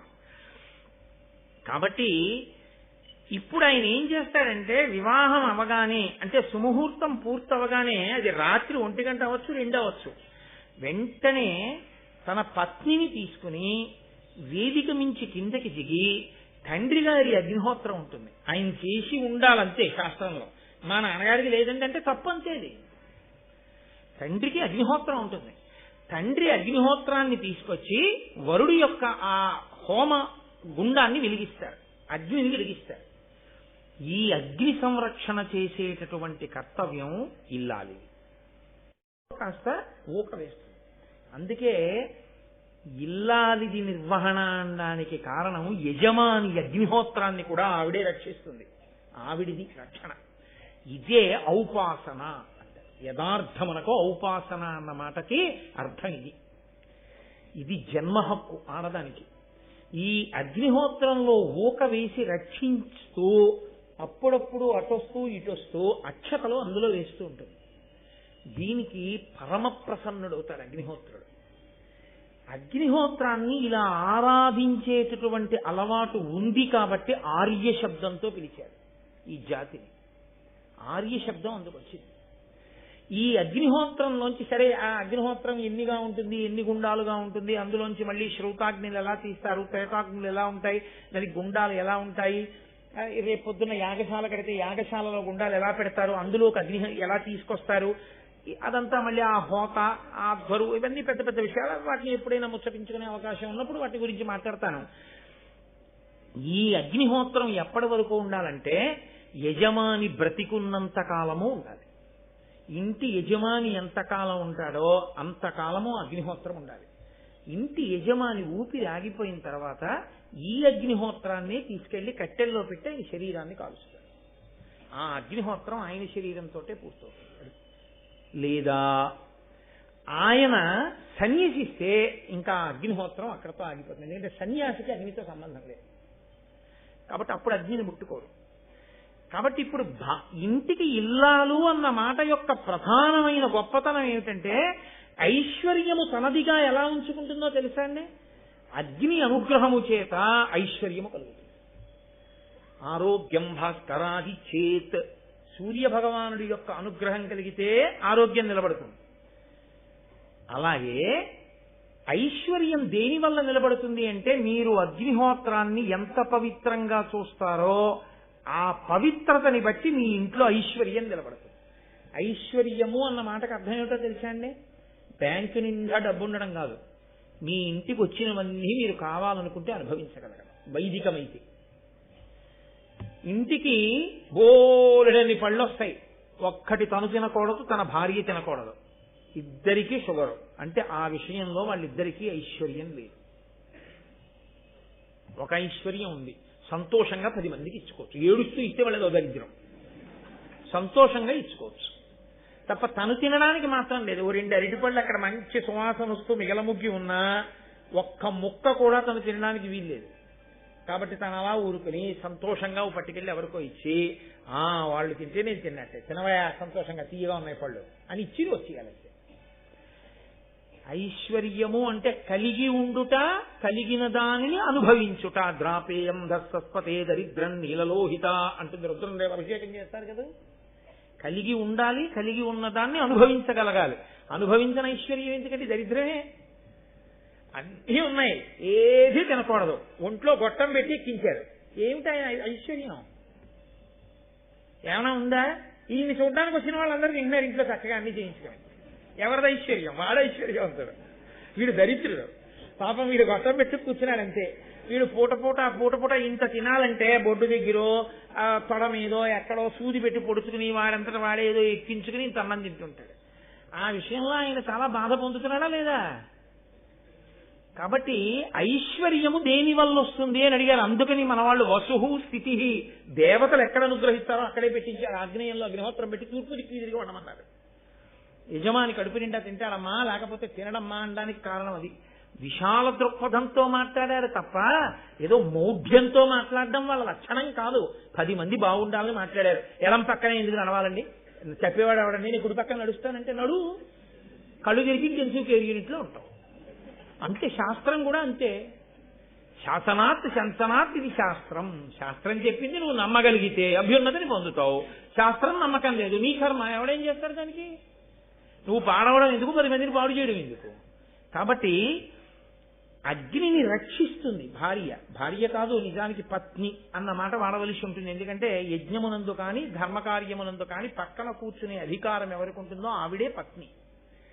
కాబట్టి ఇప్పుడు పత్ని యొక్క ప్రధాన కర్తవ్యం ఏమిటి అంటే అగ్ని రక్షణమే. అసలు అగ్ని రక్షణం అనేటటువంటిది ఇల్లాలు జీవితంలో ఎప్పుడూ చెయ్యలేదనుకోండి. నేను యథార్థంగా నాతో కలిపి చెప్పేస్తున్నాను ఉన్నమాట, భార్యని చాలా పెద్ద స్థాయిలో మోసగించినట్లు.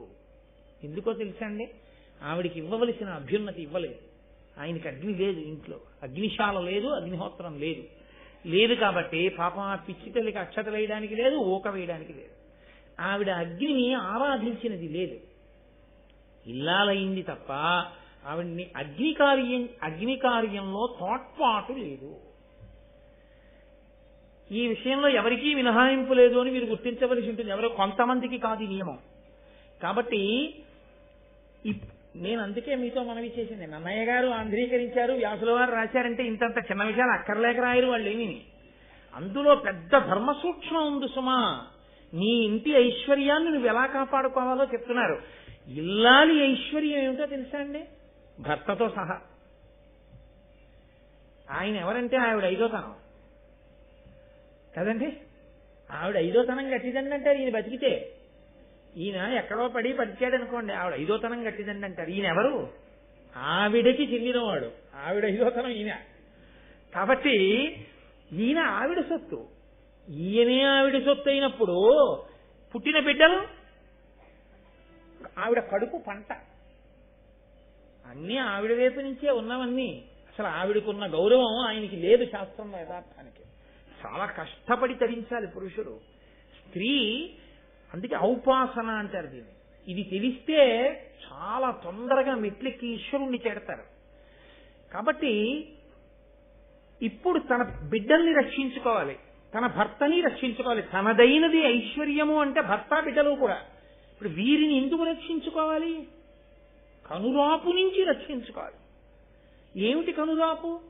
అబ్బా, ఎంత వేదం చదువుకున్నాడండి, ఎంత ఘనాపాఠి అండి, ఏమి ధారణాశక్తి అండి, ఏమి నియమం పాటిస్తాడండి. 5 గంటలు కూర్చుని ఘన చెప్పి నా కంఠం చేరవదు.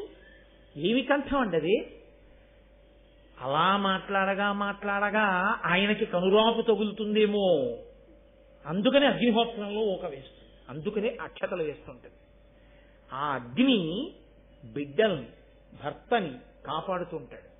కాదు, ఉగ్రభూతములు తిరుగుతుంటాయి, అవి ప్రవేశించి బిడ్డల్ని చెనకతాయి. చెనకకుండా ఏ ఇంట అగ్నిహోత్రమునందు వేస్తారో, ఊక అక్షతలు వేస్తూ ఉంటారో అక్కడికి రావు.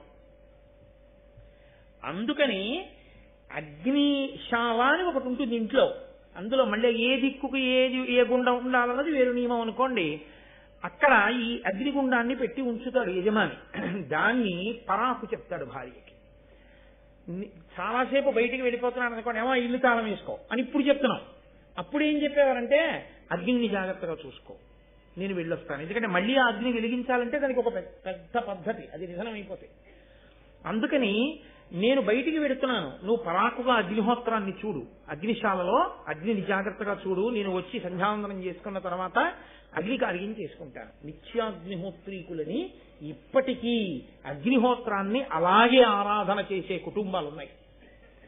నేను గత సంవత్సరం గుంటూరులో శ్రీరామాయణం చెప్పే రోజుల్లో శృంగగిరిపీఠ నిర్వాహకులు హరిప్రసాద్ గారు విజయవాడ నుంచి పిలిపించారు నాకు ఆశీర్వచనం చేయించడానికి. ఒక ప్రత్యేక సందర్భంలో నిత్యాగ్నిహోత్రీకులు వచ్చారు. ఆ రోజు సాయంకాలం వాళ్ళు అగ్ని కార్యం చేసుకుని వచ్చారు ఆశీర్వచనం చేయడానికి. ఇప్పటికీ ఉన్నాయి ఆ కుటుంబాలు. ఎప్పుడైనా కనీసంలో కనీసం చూసి దర్శనం చేసి పొంగిపోదాం అనుకుంటే 5 బస్సులు వేసుకెళ్ళిపోతే అసహ్యంగా ఉంటుంది, కానీ 5 వెళ్ళి చూడడానికి బాగుంటుంది. కాబట్టి అదిగో అటువంటి సంప్రదాయాన్ని పోషిస్తున్న మహాపురుషులు ఉన్నారు ఇప్పటికీ. కనీసంలో కనీసం అందుకే వంట పొయ్యి దగ్గర మర్యాద పాటిస్తారు. అది ఒక్కటైనా కనీసం పచనం చేసే అగ్నిహోత్రం కదా, దాని మీదైనా గౌరవం ఉంచాలి కదా అని చెప్పి. సరే, అందుచేత ఇప్పుడు భృగువు స్నానం చేయడానికి వెళ్తున్నాడు. అంటే ఎంత ఆచారకాండ మాట్లాడిందో చూడండి భారతం. ఆయన వెడుతూ భార్యకి పరాకు దేని గురించి చెప్పాడంటే, అగ్నిశాలలో అగ్నిహోత్రుడున్నాడు జాగ్రత్త. అగ్ని సర్వదేవతా స్వరూపుడు, అదొకటి మీరు గుర్తుపెట్టుకోవాలి. అగ్నిహోత్రుడు శివుడు, శివుడికి 3వ కన్ను అగ్నిహోత్రం. అందుకని అగ్నియే శివుడు, అగ్నియే విష్ణువు, అగ్నియే గరుత్మంతుడు, అగ్నియే పరదేవత. అందుకే ఇప్పటికీ కేరళ రాష్ట్రంలో అమ్మవారిని పూజ చెయ్యాలి అంటే యంత్రాలు మూర్తులు అవి పెట్టరు. మీరు ఎప్పుడైనా కేరళ రాష్ట్రం వెళ్ళినప్పుడు అక్కడ ఉండేటటువంటి సంప్రదాయం మీరు వాళ్ళని అడగండి, వాళ్ళు చెప్తారు. వాళ్ళు దీపం వెలిగిస్తారు, మనం ఇళ్లలో పెట్టుకుంటామే దీపం, అలాంటి దీపం వెలిగించి ఆ దీపం ప్రజ్వరిల్లుతుంటే ఆ దీప శిఖకి అమ్మవారు అని పూజ చేస్తారు. వాళ్ళు దీపాన్నే పరదేవతగా పూజ చేస్తారు. వాళ్ళు అసలు దీపం లేకుండా మనం పూజ చెయ్యం. నతత్ర సూర్యోభాతి చంద్రతారకం నేమా విద్యుతో భాతి కుతోయమగ్ని త్వమేవ భాంతమనుభాతి సర్వం తస్య భాషా సర్వమిదం విభాతి. పరబ్రహ్మాన్ని దీపంగా చెప్తాం. ఏ నామాలు వినండి మీరు, సహస్రనామాల్లో పరంజ్యోతి అన్న నామం లేకుండా ఉండదు. జ్యోతి అగ్ని సంబంధం, సుబ్రహ్మణ్యుడు అగ్ని సంబంధం. అందుకే ఆయనకి పావకి అగ్నిపుత్రుడు అని ఒక పేరు. అసలు అరుణాచలంలో ఉన్నటువంటి శివలింగం అగ్నిలింగం. అక్కడ ఉన్నటువంటి శిలలు వేడిగా ఉంటాయంటారు, అగ్నిశిలలు, అగ్ని కొండ. అగ్నిని ఆరాధించడం ఈ జాతి లక్షణం, కాబట్టి ఆర్య శబ్దం వచ్చింది. ఇంత గొప్ప అగ్నిని ఆరాధన చేసి ఐశ్వర్యాన్ని పొందేవారు, ఆ అగ్నిని ఆరాధించి రక్షణ పొందేవారు. అందుకే ఇప్పటికీ మన వాళ్ళు అలా నోటితో ఊదకురా అంటారు. అగ్నిని నిధనం చేయడం కూడా ఎంగిలి ఊపిరితో, ఎంగిలి గాలితో నిధనం చేయరు. అందుకే దీపం ఆరిపోయిందన్నారు, దీపం కొండెక్కిపోయింది అంటారు. కొండెక్కిపోయింది అంటే ఈశ్వరునిలో లయం, కొండల మీద అంతా ఈశ్వరుడు ఉంటాడు కాబట్టి ఈశ్వరునిలో కలిసిపోయింది. ఆ ఇంటి దీపం ఆరిపోయింది అన్నారనుకోండి, అది చాలా అమంగళకరమని గుర్తు. ఆ ఇంట పొయ్యి వెలగట్లేదు అన్నారనుకోండి, వాళ్ళకి అన్నం లేదని గుర్తు. అగ్ని సంబంధంగా ఐశ్వర్యాన్ని, అగ్ని సంబంధంగా దరిద్రాన్ని, అగ్ని సంబంధంగా మంగళాన్ని, అగ్ని సంబంధంగా అమంగళాన్ని మనకి ప్రకటన చేస్తారు. ఆ ఒళ్ళు చల్లబడిపోయింది అంటే ఆయన ఇక లేడు, ఆ ఒంట్లో ఉండవలసిన వేడుంది. చాలా పొగరుబోతుగా ఉన్నాడు, ఒంట్లో వేడండి అంటారు. సరే, ఇప్పుడు అవన్నీ మళ్ళీ చెప్తూ కూర్చుంటే ఇంకా ఎప్పటికయ్యాను భారతం ఇప్పుడు మళ్ళీ వచ్చేది. అందుకని అగ్ని అంతగా మనం ఆరాధన చేస్తాం, మనకి తెలియదు చేస్తున్నామని కూడా. ఆ ఇంట దీపం లేదా అంటారు, దీపం పెట్టేవాడికి అద్దెకి ఇవ్వకూడదా అంటారు, అద్దె లేకపోయినా దీపం పెడతాడు ఇవ్వండి అంటారు. కాబట్టి మనకి అంత పూజ్య భావన అగ్నిహోత్రం మీద. అటువంటి అగ్నిహోత్రాన్ని కాపాడాలి కాబట్టి భృగువు స్నానానికి ఎడుతున్నాడు సాయంకాలం. అదో నియమం. ఉదయం వేళ పొరపాట్న సూర్యోదయం అయ్యే వరకు పడుకున్నా, ఎప్పుడైనా, ప్రతిరోజు అని కాదు నా ఉద్దేశ్యం, ఎప్పుడైనా సూర్యోదయం అయ్యే వరకు నిద్రపోతే తప్పు పట్టదు శాస్త్రం. పాపం ఒంట్లో బాగోలేదో అతను నలతగా ఉన్నాడో పడుకున్నాడు. కానీ సూర్యాస్తమయ సమయంలో మాత్రం ఎట్టి పరిస్థితుల్లో నిద్రపోకూడదు. ఎట్టి పరిస్థితుల్లో సరే, ఆధర్మ సూక్ష్మం మీద కూడా ఆఖ్యానాలు వస్తాయి. కాబట్టి సూర్యాస్తమయం అవుతోంది అంటే స్నానం చేసేయాలి. చేసి దీపం పెట్టి ఈశ్వరుడికి నమస్కారం చెయ్యాలి. యజ్ఞోపవీతం ఉన్నవాళ్ళు సంధ్యావందనం చెయ్యాలి. కాబట్టి ఆయన సంధ్యావందనం చెయ్యాలి కాబట్టి స్నానం చేయడానికి వెడుతున్నాడు. వెడుతూ ఆయన పరాకు దేనికి చెప్పాడంటే ఆయన భార్య పేరు పులోమ. ఆవిడ్ని పిలిచి అగ్నిని జాగ్రత్తగా చూడు, నేను స్నానానికి వెడుతున్నాను అని చెప్పాడు. ఆవిడ అగ్నిని రక్షిస్తోంది. అగ్నిని రక్షించడం అంటే ఏం చేస్తారు? అగ్నిని పట్టుకుని ఉండరుగా. రక్షించడం అంటే కాస్త ఊక వెయ్యాలి, కాసిన అక్షతలు వెయ్యాలి. ఆడవారు ఎక్కువగా అందులో అక్షతలు సమర్పణం చేస్తుంటారు. కాబట్టి అక్షతలో ఊకో వేసి ఆవిడ రక్షిస్తోంది. ఈలోగా అగ్ని వెలుగుతున్నాడు అంటే వాళ్ళ దృష్టిలో ఎవరు వెలుగుతున్నాడు? ఈశ్వరుడే. అగ్ని ఉన్న చోట ఈశ్వరుడే. కాబట్టి ఇప్పుడు పులోమ రాక్షసుడు అని ఒక ఆయన ఉన్నాడు. ఆయన అదో చమత్కారమైన పేరు. ఈయన భార్య పేరు పులోమ, వచ్చిన రాక్షసుడి పేరు పులోమ రాక్షసుడు. ఆయనకి ఎప్పటి నుంచో ఈవిడి మీద కన్ను. రాక్షసత్వము అన్న మాటకు అర్థం ఏంటో తెలుసా అండి? వాడికి ఆమె యందు ప్రీతి ఉండడమే మొదటి తప్పు. ఎందుకని? ధర్మం అన్న మాట ఒకటి ఉంది కదా, తన ప్రీతి ఎవరి యందు ఉండాలంటే తన తండ్రి ఎవరిని తెచ్చి తన పక్కన పత్ని స్థానంలో కూర్చోబెట్టాడో ఆమె యందు ఉండాలి. అంతేగాని వివాహపూర్వం తనే నిర్ణయించుకుని తనే అసలు మనసు పట్టుకెళ్ళి పెట్టకూడదు, అదో తప్పు. సరే పెట్టాడు పో. ఆవిడికి పెళ్ళైపోయింది. పెళ్ళైపోయిన తర్వాత కూడా ఆవిడ మీద మనసు పెట్టుకోవడం ఇంకో పెద్ద తప్పు. తప్పుల్లో పెద్ద తప్పు అంటే ఏమిటో తెలుసా అండి? అర్థం పర్థం లేని మాటలు కొన్ని మాట్లాడుతుంటారు. ఆవిడికి 60 ఏళ్ళు వచ్చేస్తాయి. నేను సందర్భంలో చూసి తెల్లపోయాను. 60 ఏళ్ళు వచ్చేస్తాయి. 70 ఏళ్ల వాడు వచ్చి అంటాడు, దీన్ని నాకే ఇచ్చి చేద్దాం అనుకున్నారు చిన్నతనంలో, కానీ దాన్ని వాడికి ఇచ్చారు మళ్ళీ అంటాడు. అదేంటది? 70 ఏళ్ళకి నువ్వు అనవలసిన మాట అది. అప్పుడు కూడా ఇంకా నీ వ్యామోహాన్ని నువ్వు గుర్తు చేసుకోవట్లేదు. ఏమిటి దొడ్డ నిన్ను అలా అంటాడు ఆయన అన్నారు. వాడి మొహం వాడు అలాగే మాట్లాడతాడరా అంటున్నాడు. ఎంత అసహ్యంగా ఉందో ఆ మాట అసలు. అంటే సంస్కారం అనంత దోషం ఉందని గుర్తు. నేను యథార్థంగా విన్నాను. నా కర్మ కొద్దీ నాకే తగులుతాయో అని. కాబట్టి ఇలాంటి సన్నివేశంలో ఆ పులోమ రాక్షసుడికి ఆ పులోమ మీద మనసు ఉండిపోయింది. భృగు స్నానానికి వెళ్ళాడు. ఈయన గబగబా వచ్చాడంటే ఎప్పటి నుంచో వెతుకుతున్నాడు వీడు ఎక్కడుందని. వాడు వచ్చాడు గబగబా. వచ్చి వాడికి అనుమానం వచ్చింది, ఈవిడైనా పులోమ. ఎందుకంటే ఆవిడే పులోమ కాదా తెలుసుకుని తన వ్యామోహ ప్రకటనం చేద్దామని. ఎవరిని అడగాలి? అక్కడ ఉన్నది అగ్నిహోత్రుడు ఉన్నాడు, ఆవిడుంది. ఇప్పుడు అగ్నిహోత్రుడు ఈశ్వరుడు అన్న భావన వాడికి కూడా ఉంటే ఆయన మాట్లాడతాడరా, పలుకుతాడరా, ఆయన దేవతరా అనుకుంటే ఆయన అడుగుతాడు కదండి. మీరు ఈ విషయం చాలా జాగ్రత్తగా గమనించాలి. ఆయన దేవత అన్న విషయంలో వాడికి అనుమానం లేదు. కాబట్టి ఆయన్ని అడగాలి, ఈవిడైనా పులోమా అని. అలాగే అడిగాడు. ఈవిడ పులోమయేనా అని అడిగాడు. ఇప్పుడు అగ్నిహోత్రుడు సంకటంలో పడ్డాడు. ఏం ఆయనకి సంకటం ఎందుకని మీరంటారేమో. ఆయన లోకంలో చేసి పాడవుతున్న వాళ్ళు, చెయ్యక పాడవుతున్న వాళ్ళు ఇద్దరిని చూస్తుంటాడు. ఒంట్లో వేడున్నంతసేపేగా ఏదైనా చెయ్యాలి.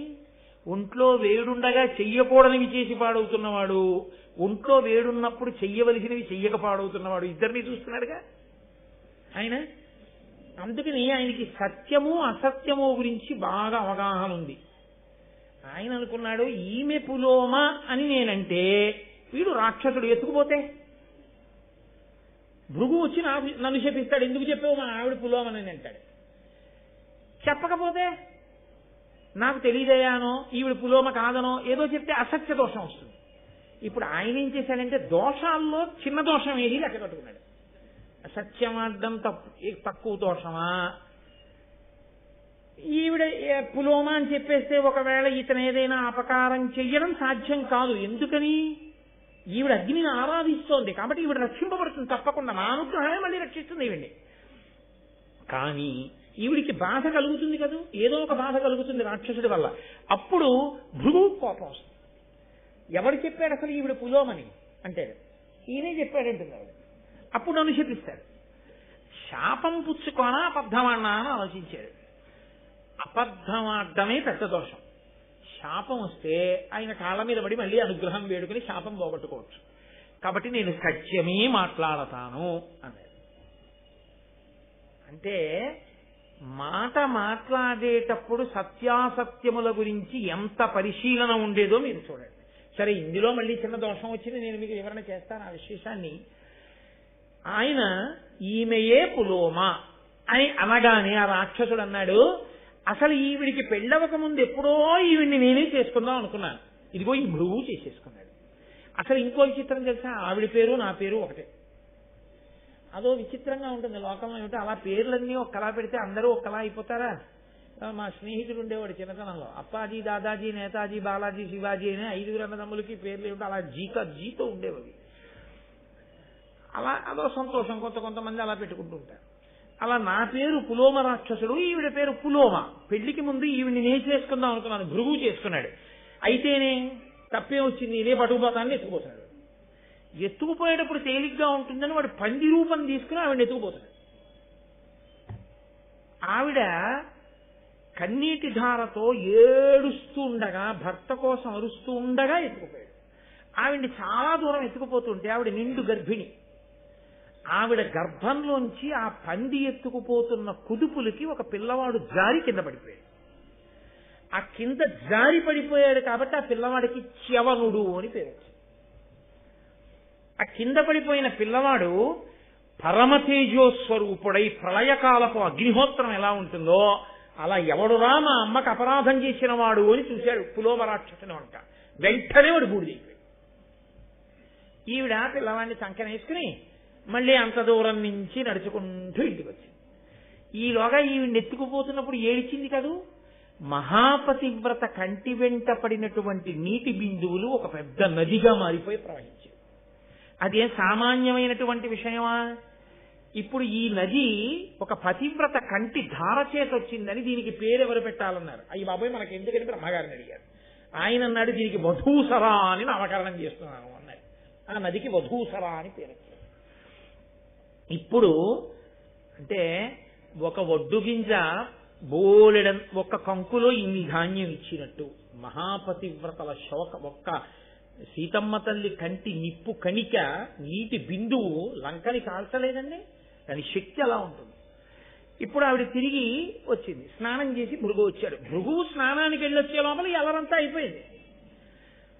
ఇప్పుడు ఆవిడ సంకన బిడ్డను పట్టుకుని నించుంది, ఏడుస్తూ ఉంది, డస్సిపోయింది, ఎర్రగా పిల్లాడున్నాడు. ఈ బిడ్డడు ఎవరన్నాడు? శవనుడు మన కొడుకి. ఎప్పుడు పుట్టాడన్నాడు? ఇప్పుడే పందెత్తుకుపోతుంటే జారి పడ్డాడన్నాడు. పందెత్తుకుపోవడం ఏమిటి అన్నాడు. అంటే ఇదిగో పులోమ రాక్షసుడు అన్నవాడు వచ్చాడు, ఈమె పులోమయేనా అని అడిగాడు. అడిగితే ఈమెయే పులోమ అని తెలియగానే నన్ను ఎత్తుకుపోయాడు. ఈ పిల్లవాడు జారి పడ్డాడు, పడుతూనే కోపంగా చూశాడు, వాడు బూడిదైపోయాడు. ఆ పిల్లవాడి తేజస్సు అటువంటిది, అగ్నిని ఆరాధించినటువంటి ఫలితం. కాబట్టి ఆ పిల్లవాడి చేత రక్షింపబడ్డాను, ఇదిగో పిల్లాడిని ఎత్తుకొచ్చానయ్యా అది. చాలా సంతోషించాడు. అసలు నువ్వు పులోమ అని చెప్పిన వాడెవరు అని. ఈయనే అగ్నిహోత్రుడిని చూపించాడు.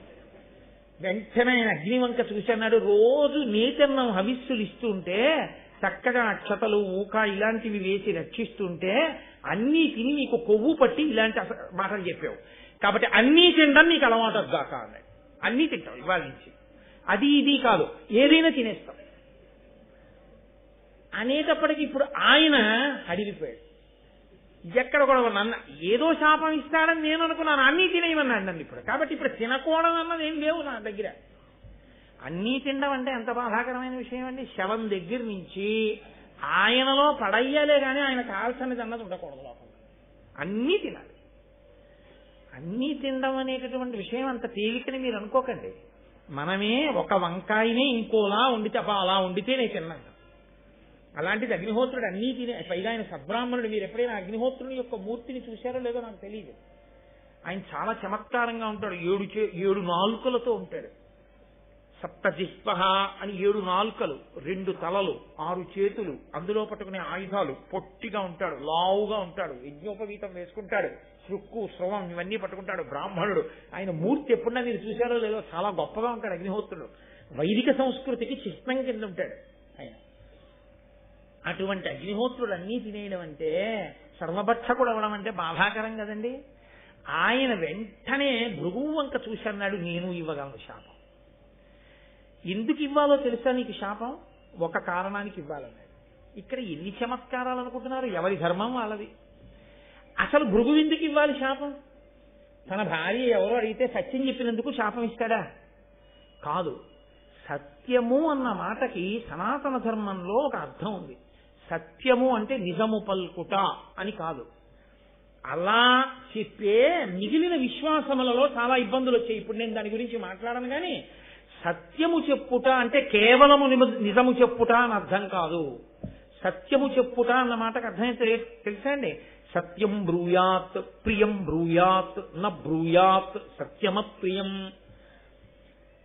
మనుష్య సహజమైనటువంటి ప్రేమ చేత అత్యంత అమాయకంగా భయంతో ఉన్నటువంటి ఒక ప్రాణి యొక్క గౌరవాన్ని కానీ, ప్రాణికి కలగబోయే దుఃఖాన్ని కానీ, ప్రాణికి కలగబోయేటటువంటి ఇబ్బందిని కానీ దృష్టిలో పెట్టుకుని రక్షించుట కొరకు ఆ సమయంలో నిజానికి బదులు అబద్ధం చెప్పిన శాస్త్రం దాన్ని సత్యంగానే చేసుకుంటుంది. అంటే మాకేమీ సరిగా అర్థం కాలేదు నీ మాట ఏమిటో అని మీరు అంటారు. నేను మీకు ఒక ఉదాహరణ చెప్పాలి అంటే, నేను ఒక అరుగు మీద కూర్చున్నాను అనుకోండి, ఒక గోవు పరిగెత్తుకుంటూ అలా వెళ్ళిపోయి మా ఇంటి పెరట్లోకి వెళ్ళిపోయి బిక్కు బిక్కు బిక్కు బిక్కుమంటూ ఆవుల మందలో కలిసిపోయి ఎక్కడో గడ్డివాం సాటికి వెళ్ళి నిలబడింది. అటుగా ఆవుని పట్టుకుని చంపేద్దాం అనుకున్నటువంటి కషాయి వాళ్ళు వచ్చారు. పంతులు గారు, ఆవు ఏదైనా ఇలా వెళ్ళిందా అని అడిగారు. ఇప్పుడు ఆవు ఇలా వెళ్ళింది అన్నీ సత్యం చెప్పాను అనుకోండి, వాళ్ళు ఆవుని తీసుకెళ్లిపోయి చంపేస్తారు. ఒక గోవు ప్రాణములు నిలబెట్టడమా, ఒక అబద్ధమాడి గోవు ప్రాణం నిలబెట్టడమా అన్న విషయంలో గోవు ఇలా వెళ్ళలేదు అని నేను చూసి కూడా చెప్పాను అనుకోండి, అప్పుడు నేను అబద్ధమాడాను అన్న దోషాన్ని నా ఖాతాలో వెయ్యరు అని వేదన చెప్తాను. ఎందుకు వెయ్యరో తెలుసా అండి? ఒక పెద్ద సత్యాన్ని రక్షించడం కోసం ఒక చిన్న అసత్యాన్ని పలికితే అది అసత్యంలోకి రాదు. కానీ అలాగని అన్వయం చేసేసుకుని అన్ని ధర్మం అని చెప్పి అసత్యాలు ఆడకూడదు. పెద్ద ధర్మాన్ని నిలబెట్టడానికి చిన్న అసత్యాన్ని ఆడినా అది దోషము కిందకి రాదు, సత్యమే అవుతుంది. అయినప్పుడు ఈమె పులోమా అని చెప్తే నిండు గర్భిణి అయినటువంటి ఆవిడ్ని రాక్షసుడు అపహరించి తీసుకెడితే భర్త భృగువు దగ్గర లేడు, ఎంత ఉపద్రవం వస్తుంది ఆవిడికి.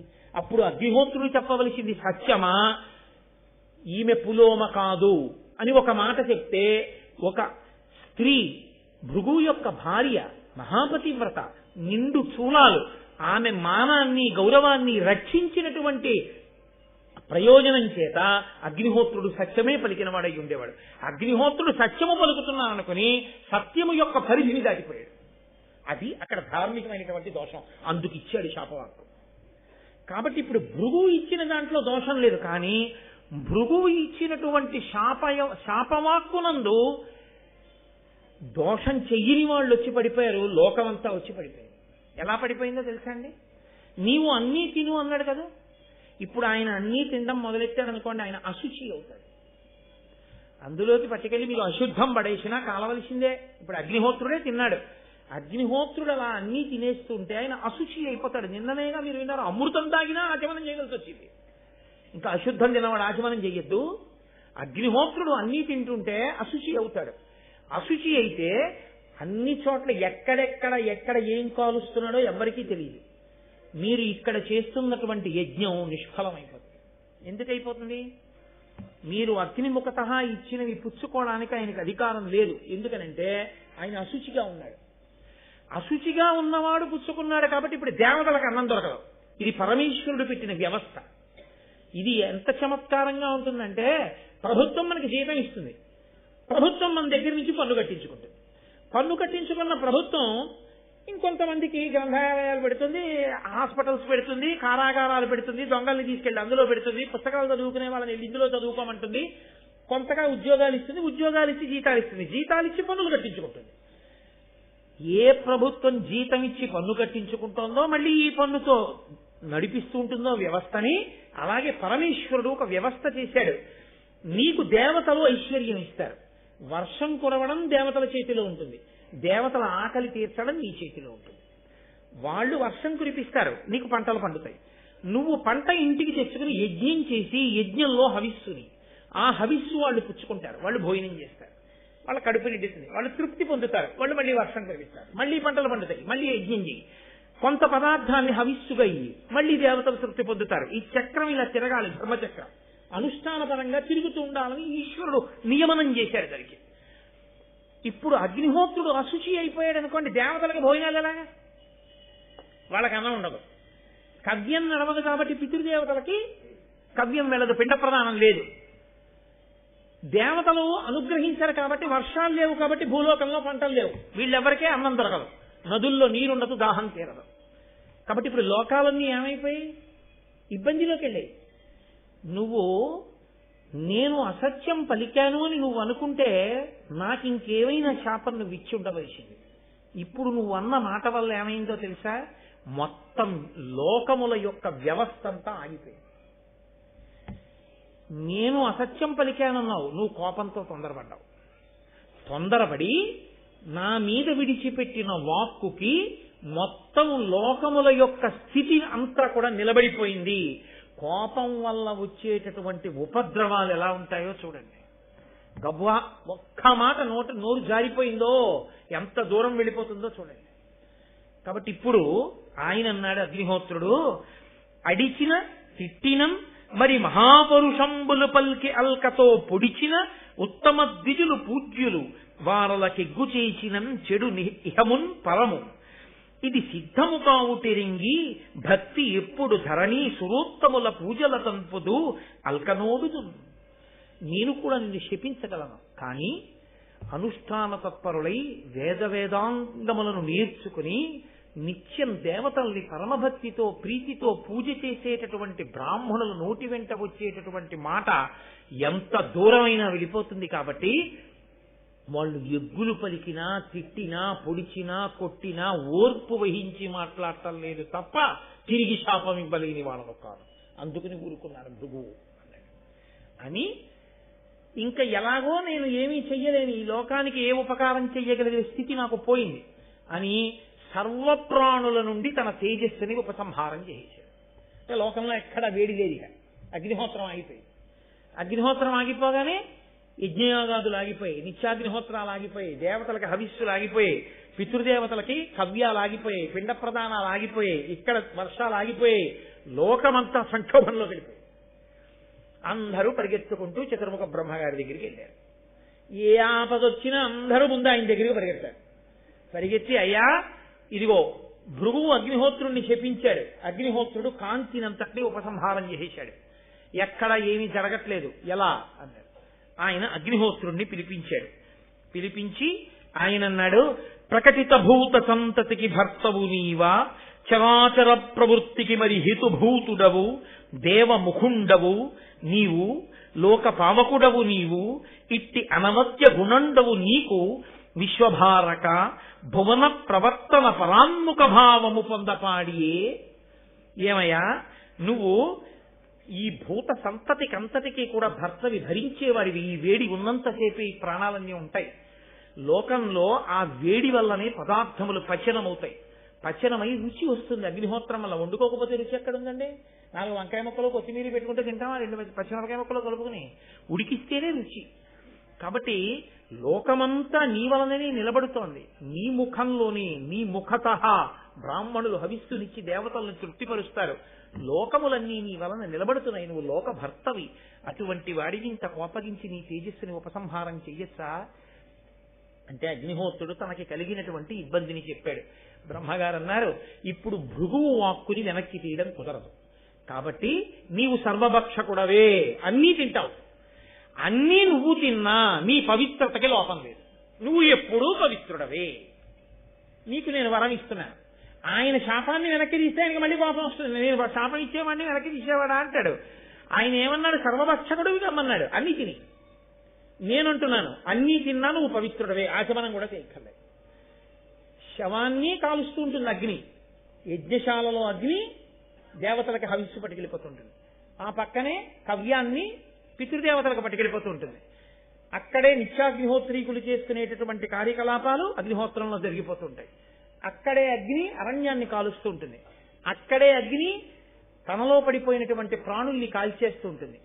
ఎక్కడ ఎన్ని అగ్నిహోత్రంలో పడిపోయి అగ్ని తినేస్తున్నా అగ్నికి మాత్రము అశౌచము లేదు. ఏ అపవిత్రత నీకు కలగదు. నీవు నిత్య పవిత్రుడవే, ప్రతి క్షణం పవిత్రంగా ఉంటావు అని బ్రహ్మగారు అలా ఇచ్చారు అగ్నిహోత్రుడికి. ఇప్పుడు సంతోషంగా కాలం నడిచింది. మళ్ళీ లోకంలో వ్యవస్థ అంతా ఏర్పడింది. మళ్ళీ హవిస్సులన్నీ కూడా నడిచాయి. ఎందుకు చెప్పవలసి వచ్చింది ఈ కథ అంతా? హవిస్సు ఇస్తే దేవతలకు పట్టుకెళ్ళాలి కానీ పావులను అందులో పడమంటే ఎలా కాల్చాడా అగ్నిహోత్రుడు? మరి భృగువు శాపం ఉంది, సర్వభక్షకుడు ఒక అమ్మని, అందుకని పావులు పట్టా తినాలంతే. అందుకు తిన్నాడయ్యా అని చెప్పడానికి భృగువు దగ్గర జరిగినటువంటి పులోమ, ఆ అల్లరి, దానివల్ల ఆఖరికి వచ్చిన శాపం, ఎందుకు అగ్నిహోత్రుడు సర్వభక్షకుడయ్యాడో, అయినా పవిత్రుడయ్యాడో మహానుభావుడైనటువంటి శౌతి ఈ విషయాలు చెప్పి ఆయన అన్నాడు, ఈ శవనుడు జన్మించాడు కదా అక్కడ ఉండేటటువంటి భృగువుకి పులోమకి, ఆయన శర్యాతి అనబడేటటువంటి రాజు యొక్క కుమార్తె అయినటువంటి సుకన్యని వివాహం చేసుకున్నాడు. దేవి భాగవతంలో మీరు ఈ ఘట్టాన్ని విన్నారు. పుట్టలో కూర్చుని ఆయన తపస్సు చేస్తూ ఉండడం, కళ్ళేదో మిరుగుడు పురుగుల్లా కనపడుతున్నాయని ఆవిడ పుల్లతో పడవడం, ఆయన రెండు కళ్ళు పోవడం, వృద్ధుడైనా కూడా ఆవిడ వివాహం చేసుకోవడం, ఆవిడ పరమ పాతివ్రత్యంతో ఆయన్ని అనువర్తించడం, అశ్వినీ దేవతలు రావడం, నీకు నీ భర్త పట్ల అంత పాతివ్రత్యము అంత మమకారము ఉంటే ఏది మేము చూస్తాం, ముగ్గురం కలిసి స్నానం చేస్తాం, ముగ్గురం ఒక్కలా ఉంటాం, నీ భర్తనెవరినో నువ్వు గుర్తుపట్టడం, ముగ్గురు వెళ్లి ఆ సరోవరంలో స్నానం చేయడం, ముగ్గురు అశ్వినీ దేవతలుగానే కనపడడం, తన భర్త ఎవరో తను గుర్తుపట్టలేకపోతే తన పాతివ్రత్యానికి దోషం వస్తుంది కాబట్టి ఆవిడ వెంటనే నమ పద్మ ప్రభోదేవి అంటూ దేవీ భాగవతంలో అమ్మవారిని స్తోత్రం చేయడం, అమ్మవారు అనుగ్రహించి ఆ శర్యాతి కుమార్తె అయినటువంటి సుకన్యకి తన భర్తని గుర్తుపట్టగలిగినటువంటి బుద్ధి ప్రచోదనం చేయడం, దానివల్ల ఆమె శమన మహర్షిని గుర్తుపట్టడం, శమన మహర్షికి నిత్య యవ్వనం రావడం, మళ్లీ యవ్వనంలోకి వచ్చి వాళ్ళిద్దరూ సంతోషంగా కాలం గడపడం, ఈ ఘట్టాన్ని మీరు దేవీ భాగవతంలో విన్నారు. నేను ఒక్కసారి విహంగ వీక్షణంగా దాన్ని మీకు జ్ఞాపకం చేశాను. ఇప్పుడు ఈ శమన మహర్షి సుకన్యకి కలిపి ప్రమతి అనబడేటటువంటి కుమారుడు జన్మించాడు. ఈ ప్రమతి ఘృతాచి అని క్షీరసాగర మథనం చేసినప్పుడు పాలసముద్రంలోంచి పుట్టినటువంటి అప్సరసని వివాహం చేసుకున్న కారణం చేత లేదా ఆమెతో సంగమించినటువంటి కారణం చేత ఆ ఘృతాచికి ప్రమతికి రురుడు అనబడేటటువంటి పిల్లవాడు పుట్టాడు. ఈ రురుడు గంధర్వరాజైనటువంటి విశ్వావసుడు, మేనక వీరిద్దరికీ జన్మించినటువంటి ప్రమద్వర అనబడేటటువంటి పిల్ల స్థూలకేశుడు అనబడేటటువంటి ముని ఆశ్రమంలో పెరుగుతుంటే ఆమెని వివాహం చేసుకుందామని సంకల్పం చేసి నిశ్చితార్థం చేసుకున్నాడు. నేను ఈమెని వివాహం చేసుకుంటాను అని మాట ఇచ్చాడు. అంటే తన భార్య అయిపోయినట్టే ఇంచుమించుగా. మీరు విన్నారు కదా ఎక్కడి వరకు వచ్చామో. ఇప్పుడు ఆమె స్థూలకేశుడు ఆశ్రమంలో ఉంది, రురుడు ఆమెని వివాహం చేసుకుంటాను అన్నాడు. ఇంకా వివాహం అవ్వలేదు. నాకు ఈమె భార్య అవుతుంది ప్రమద్వర అని ఆయన సంతోషంగా ఉన్నాడు. ఒకరోజు సాయంకాలం ఆ ప్రమద్వర చిలికెత్తెలతో కలిసి స్థూలకేశుని యొక్క ఆశ్రమంలో ఆడుకుంటూ తిరుగుతోంది. ఒక పెద్ద త్రాసుపాము ఒకటి వచ్చి ఎక్కడి నుంచో ప్రమద్వర యొక్క పాదం మీద కాటు వేసి వెంటనే నురగలు కక్కుకుని మరణించగానే రురుడికి ఈ విషయం తెలిసింది. పరిగెత్తుకుంటూ వచ్చాడు. వచ్చి ఆయన ఏడుస్తున్నాడు, ఈమెని భార్యని చేసుకుందాం అనుకున్నాను, ఈమె ఎందే మనసుంచుకున్నాను, కానీ ఈమె మరణించిందని ఈయన బాధపడుతున్నాడు. మిగిలినటువంటి ఋషులందరూ కూడా వచ్చి అక్కడ చేరారు. ఆ సమయంలో రురుడు అక్కడ ఉండే వాళ్ళందరినీ ప్రార్థన చేశాడు. అదో చమత్కారమైన ప్రార్థన. అది దేవతల్ని కూడా ఉద్దేశించి చేశాడు. ఆయన అన్నాడు, అలయకయేన దేవ యజనాధ్యయన వ్రత పుణ్యకర్మముల్ సలుపుదునీని ఏన గురు సద్విజభక్తుడనీని ఏన యత్యలఘు తపస్వినీని దివిజాధిపభూసురులారా మన్మనో నిలయకు ఈ ప్రమత్వరకు నిర్విషమయ్యడు నేడు మీదయన్. నేను గురువుల్ని చాలా జాగ్రత్తగా సేవించిన వాడనైతే, హోమాలు చేసిన వాడనైతే, యజ్ఞయాగాది క్రతువులు చేసి ఉంటే, తపస్సు చేసి ఉంటే, పుణ్యకర్మలు చేసి ఉంటే, నేను గురువు పట్ల భక్తి కలిగిన వాడనైతే ఈమె తిరిగి బ్రతుకుగాక అని ఆయన అన్నాడు. అపరిమితాజ్ఞ చేసియు మహాపురుషుల్ విషతత్వ సంహితా నిపుడులు మంత్రతంత్రములు నేర్చి విధించియు దీనికి విషవ్యపగతమైన జీవమిది వచ్చును పాయము చెయ్యరొక్కో, వ్యపగతమైన జీవమిది వచ్చును పాయము చెయ్యరొక్కో, నా తపము ఫలంబు అధ్యయన దాన ఫలంబులు ఇత్తు వారికి. ఎవరైనా విషం శరీరంలోకి ఎక్కిన దాన్ని మళ్లీ వెనక్కి తీసేయగలిగినటువంటి మంత్రతంత్రములు నేర్చిన వారుంటే, ఈ ప్రమద్వర శరీరంలోకి ఎక్కినటువంటి పాము విషాన్ని వెనక్కి తీసేస్తే మంత్రశక్తితో వాళ్ళకి నేను చేసిన అధ్యయన ఫలాన్ని, తపోఫలాన్ని, గురువులను సేవించిన ఫలాన్నంతటినీ ధారపోసేస్తాను అని ఏడుస్తున్నాడు. ఈ రురుడు ఏడుస్తున్న ఏడుపు విని ఆకాశంలో వెళ్ళిపోతున్న ఒక దేవదూత అన్నాడు, ఇంత చదువుకున్నంత ఏడుస్తున్నావే, ఒకసారి శరీరాన్ని ప్రాణి విడిచిపెట్టేస్తే చేసుకున్న కర్మ ఫలితంగా అలా విడిచిపెట్టేస్తారు అకారణంగా, అకాలంగా విడిచిపెట్టేస్తే మళ్ళీ వెనక్కి వస్తారా? రారు. కానీ నిన్ను చూస్తే నాకు జాలేస్తోంది. ఇంత ఏడుస్తున్నావు కాబట్టి నీకు నేను ఒక ప్రత్యేకమైనటువంటి మినహాయింపు ఇస్తున్నాను. నీకు ఎంత ఆయు ప్రమాణం ఉన్నదో, ఎంత కాలము నీకు ఆయుర్దాయం ఉందో అందులో సగభాగం నువ్వు ఈ ప్రమద్వరకి ధారపోస్తే ఈమె బతుకుతుంది. అప్పుడు ఇద్దరూ కలిసి జీవితం గడుపుతురు కానన్నాడు. ఆ ప్రమద్వరకి ఆయన తన ఆయుర్దాయంలో సగభాగాన్ని ధారపోశాడు. ధారపోస్తే ప్రమద్వర లేచి కూర్చు. ఆయన రురుడు ప్రమద్వరని వివాహం చేసుకున్నాడు. ఇద్దరూ సంతోషంగా కాలం గడుపుతున్నారు. అప్పటి నుంచి రురుడు ఒక పని చేస్తుండడం మొదలుపెట్టాడు. ఏమిటా పని అంటే, ఈయన ప్రతిరోజు చేత్తో ఒక లావు కర్ర ఒకటి పట్టుకునేవాడు. పట్టుకుని వెడుతూ ఆయన పని ఏంటంటే, పొట్ట ఎక్కడన్నా కనపడితే దాన్ని తవ్వేసేవాడు. తవ్వేసి అందులో కనపడ్డ పావులన్నీ తవ్వేసేవాడు. పాము అన్నది కనపడితే చాలు, చంపకుండా మాత్రం వెళ్ళేవాడు కాదు. కనీసం రోజు తనకి తనంత తాను దొరకకపోతే ఎక్కడో అక్కడ పుట్ట దగ్గరికి వెళ్ళి వెతికి చంపుతుండేవాడు. అదో అలవాటుగా పెట్టుకున్నాడు. ఎందుకని? తన భార్యని ఎప్పుడో పాము కరిచింది. అది క్రోధం.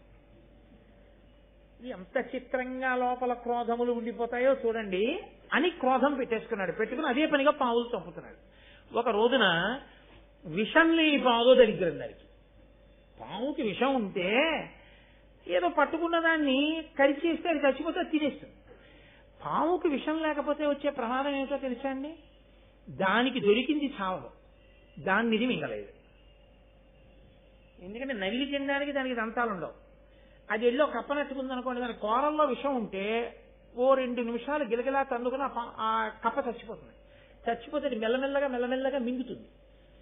విషం లేని పాము అనుకోండి, దానికి వచ్చే బాధ ఏమిటో తెలుసా అండి? అరగంట సేపు పట్టుకున్నా కప్ప చావదు. అది తప్పించుకుందామని గిలగిల కొట్టుకుంటూనే ఉంటుంది. అది కూడా నోరు బయటికి ఎట్టింది అనుకోండి, చిత్రం ఏమిటంటే అప్పుడు అది కాస్త ఓ 2 ఈగలు దొరికితే బాగుండని తింటుంటుంది. బతకాలన్న ఆశ ఏ ప్రాణికైనా అలా ఉంటుంది కదండి. రామకృష్ణ పరమహంస ఒక చోట దాని గురించే చెప్పి, మనుష్యుల ఆశ అంటే ఎలా ఉంటుందో చూడవయా అన్నారు. కాబట్టి ఇది పట్టుకుని ఎంతసేపు అలా పట్టుకుని ఉంటుంది. దవడలు నెప్పెట్టి కొంచెం అందనుకోండి, ఆ కప్ప దూకేస్తుంది. అది విషం లేని పావుకి ఆహారం తెచ్చుకోవడం కష్టం, విషం ఉన్న పావుకి ఆహారం తెచ్చుకోవడం తేలిక. కాబట్టి అది దానికి పెద్ద కష్టం. పావు జన్మ ఇస్తుంది, పట్టుకు తినేది ఉండదు. చాలా కష్టం అది ఆహారాన్ని పట్టుకోవడం. ఇంత కష్టం ఎందుకు వచ్చింది? చూడడానికి మాత్రం పెద్ద పాము, దాని పేరు డుండుబం. దానికి పేరు ఒకటి మళ్ళీ డుండుబము అనబడేటటువంటి ఒక పెద్ద పాము. అది అక్కడ పడుంది.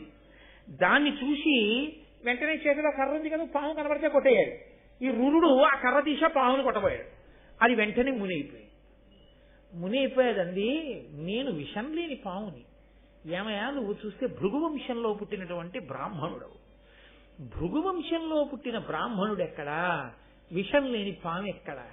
పాముల్ని కర్రలతో కొట్టి చంపడం ఏమిటాయా, నువ్వు ఎందుకు అలా చంపుతుంటావు అని అడిగింది. నేను పాముల్ని చంపడం మాట అలా ఉంచు, కానీ కొడదామని నేను వస్తే మునిగిపోయిన నువ్వెవరు అసలు అడిగాడు ఆయన. అడిగితే అప్పుడు ఆయన అన్నాడు, నా పేరు సహస్రపాదుడు. నేను ఒకానొకప్పుడు వేదాధ్యయనం చేస్తూ ఉండేవాడిని. నాకు ఒక స్నేహితుడు ఉండేవాడు, ఆయన పేరు ఖగముడు. ఆ ఖగముడు కూడా వేదం చదువుకుంటూ అగ్నికార్యం చేసుకుంటున్నాడు. రోజున నాకెందుకో అక్కర్లేని బుద్ధోటి పుట్టింది. వీడు అగ్నికార్యం చేసుకుంటున్నాడు కదా, ఇప్పుడు వీడి మీదకి పాము పడేసినట్టుగా ఏదైనా పడేస్తాయి. వీడు ఉలిక్కి ముందుకు పడితే అగ్నిగుండంలో పడతాడు, వెనక్కి పడితే పాము అనుకుని తూలితే ఎలా ఉంటుందో చూద్దాం అనుకున్నాడు. వికృత హాస్యం, అర్థం లేని హాస్యం, పరిధులు మించిన హాస్యం ఇలాంటి ప్రమాదాలే తెస్తుంది అని ఓ గడ్డి పామును దాన్ని చేసి, అది పాము అంటే పాములో ఉంది, పాము అంటే పాము కాదు, విషం లేదు దానికి, గడ్డి పాము కదా. ఆ పామును తీసి అగ్నికార్యం చేసుకుంటూ కూర్చున్నటువంటి ఆ ఖగముడి మీదకి విసిరాడు కిటికీలోంచి. అది వెళ్లి మీద పడగానే పొడుగ్గా అలా పడేటప్పటికి అది పాము అనుకుని ఆయన ఉలిక్కి పడి హడిలిపోయి లేచిపోయి నేను ఎంతో ధ్యానంతో ఇక్కడ కూర్చునుంటే ఎవడు రా నా మీద ఈ పాముని విసిరివాడని చూశాడు. స్నేహితుడే సహస్రపాదుడు. విషం లేని పాములా ఓ గడ్డి పాముని నా మీద పారేసి నేను ఉలిక్కి పడితే నవ్వావు కనుక విషం లేని పాము అయి పుట్టి దాని బాధ ఏమిటో తెలుస్తుంది. అది అడవిలో తిరిగి అన్నాడు.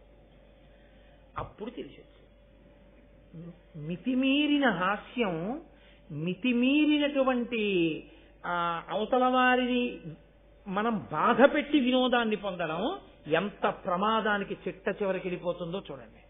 కొంతమంది ఏమనుకుంటారంటే జీవితంలో హాస్యస్ఫోరకంగా మేము మాట్లాడగలం అనుకుంటారు. అనుకుని మేము అలా ఒక్క పావుగంట మాట్లాడకపోతే మా శీలానికే ఏదో భంగపాటు, అలా మాట్లాడకుండా మేము ఉండకూడదు అని కనబడ్డ ప్రతి వారి మీద ఏదో హాస్యస్ఫోరకంగా మాట్లాడడం అలవాటు చేసుకుంటారు.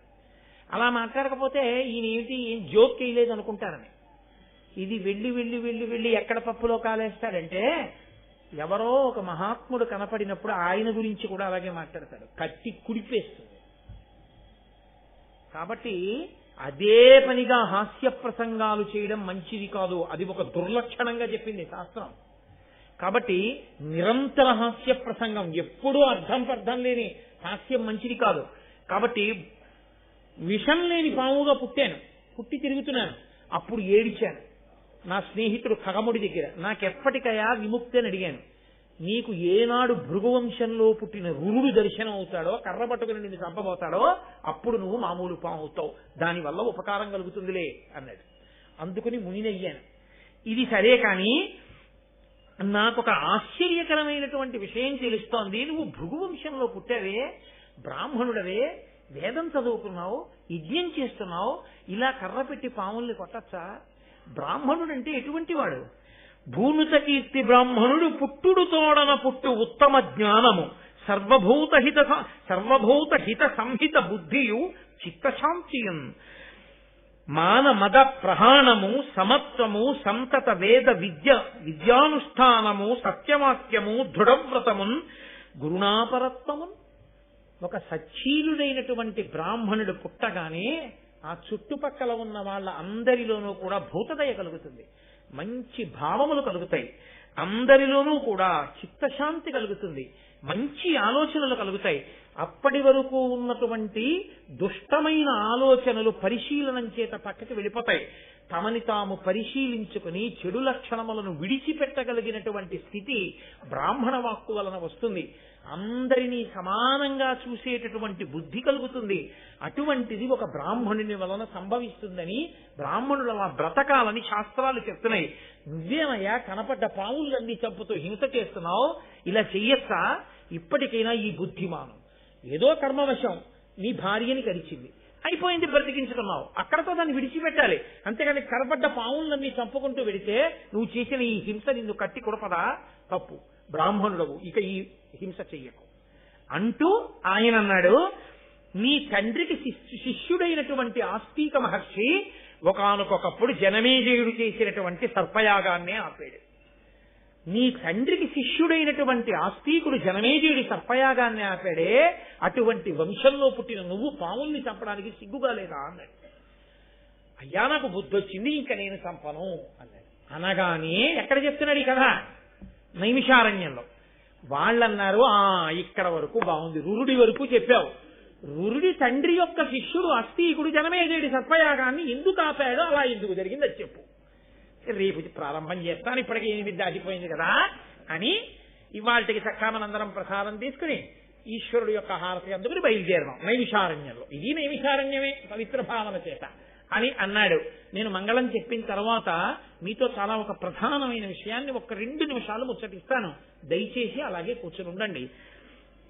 మంగళాసాసన వరై మదాచార్య పురోగమై సర్వైశ్చ పూర్వైరాచార్యై సత్కృతాయాస్తు మంగళం. మంగళం కోసలేంద్రాయ మహనీయ గుణాత్మనే చక్రవర్తి తనూజాయ సార్వభౌమాయ మంగళం. ఉమాకాంతాయ కాంతాయ కామితార్థప్రదాయినే శ్రీగిరీశాయ దేవాయ మలినాథాయ మంగళం. కరచరణకృతం వా కర్మవాక్కాయజం వా శ్రవణమైనజం వా మానసం వా పరాధం విహితం వా సర్వమేత్తక్షమస్వా శివ శివ కరుణాబ్ధే శ్రీ మహాదేవ శంభో. సర్వం శ్రీ ఉమామహేశ్వర పరబ్రహ్మార్పణమస్తు. స్వస్తి.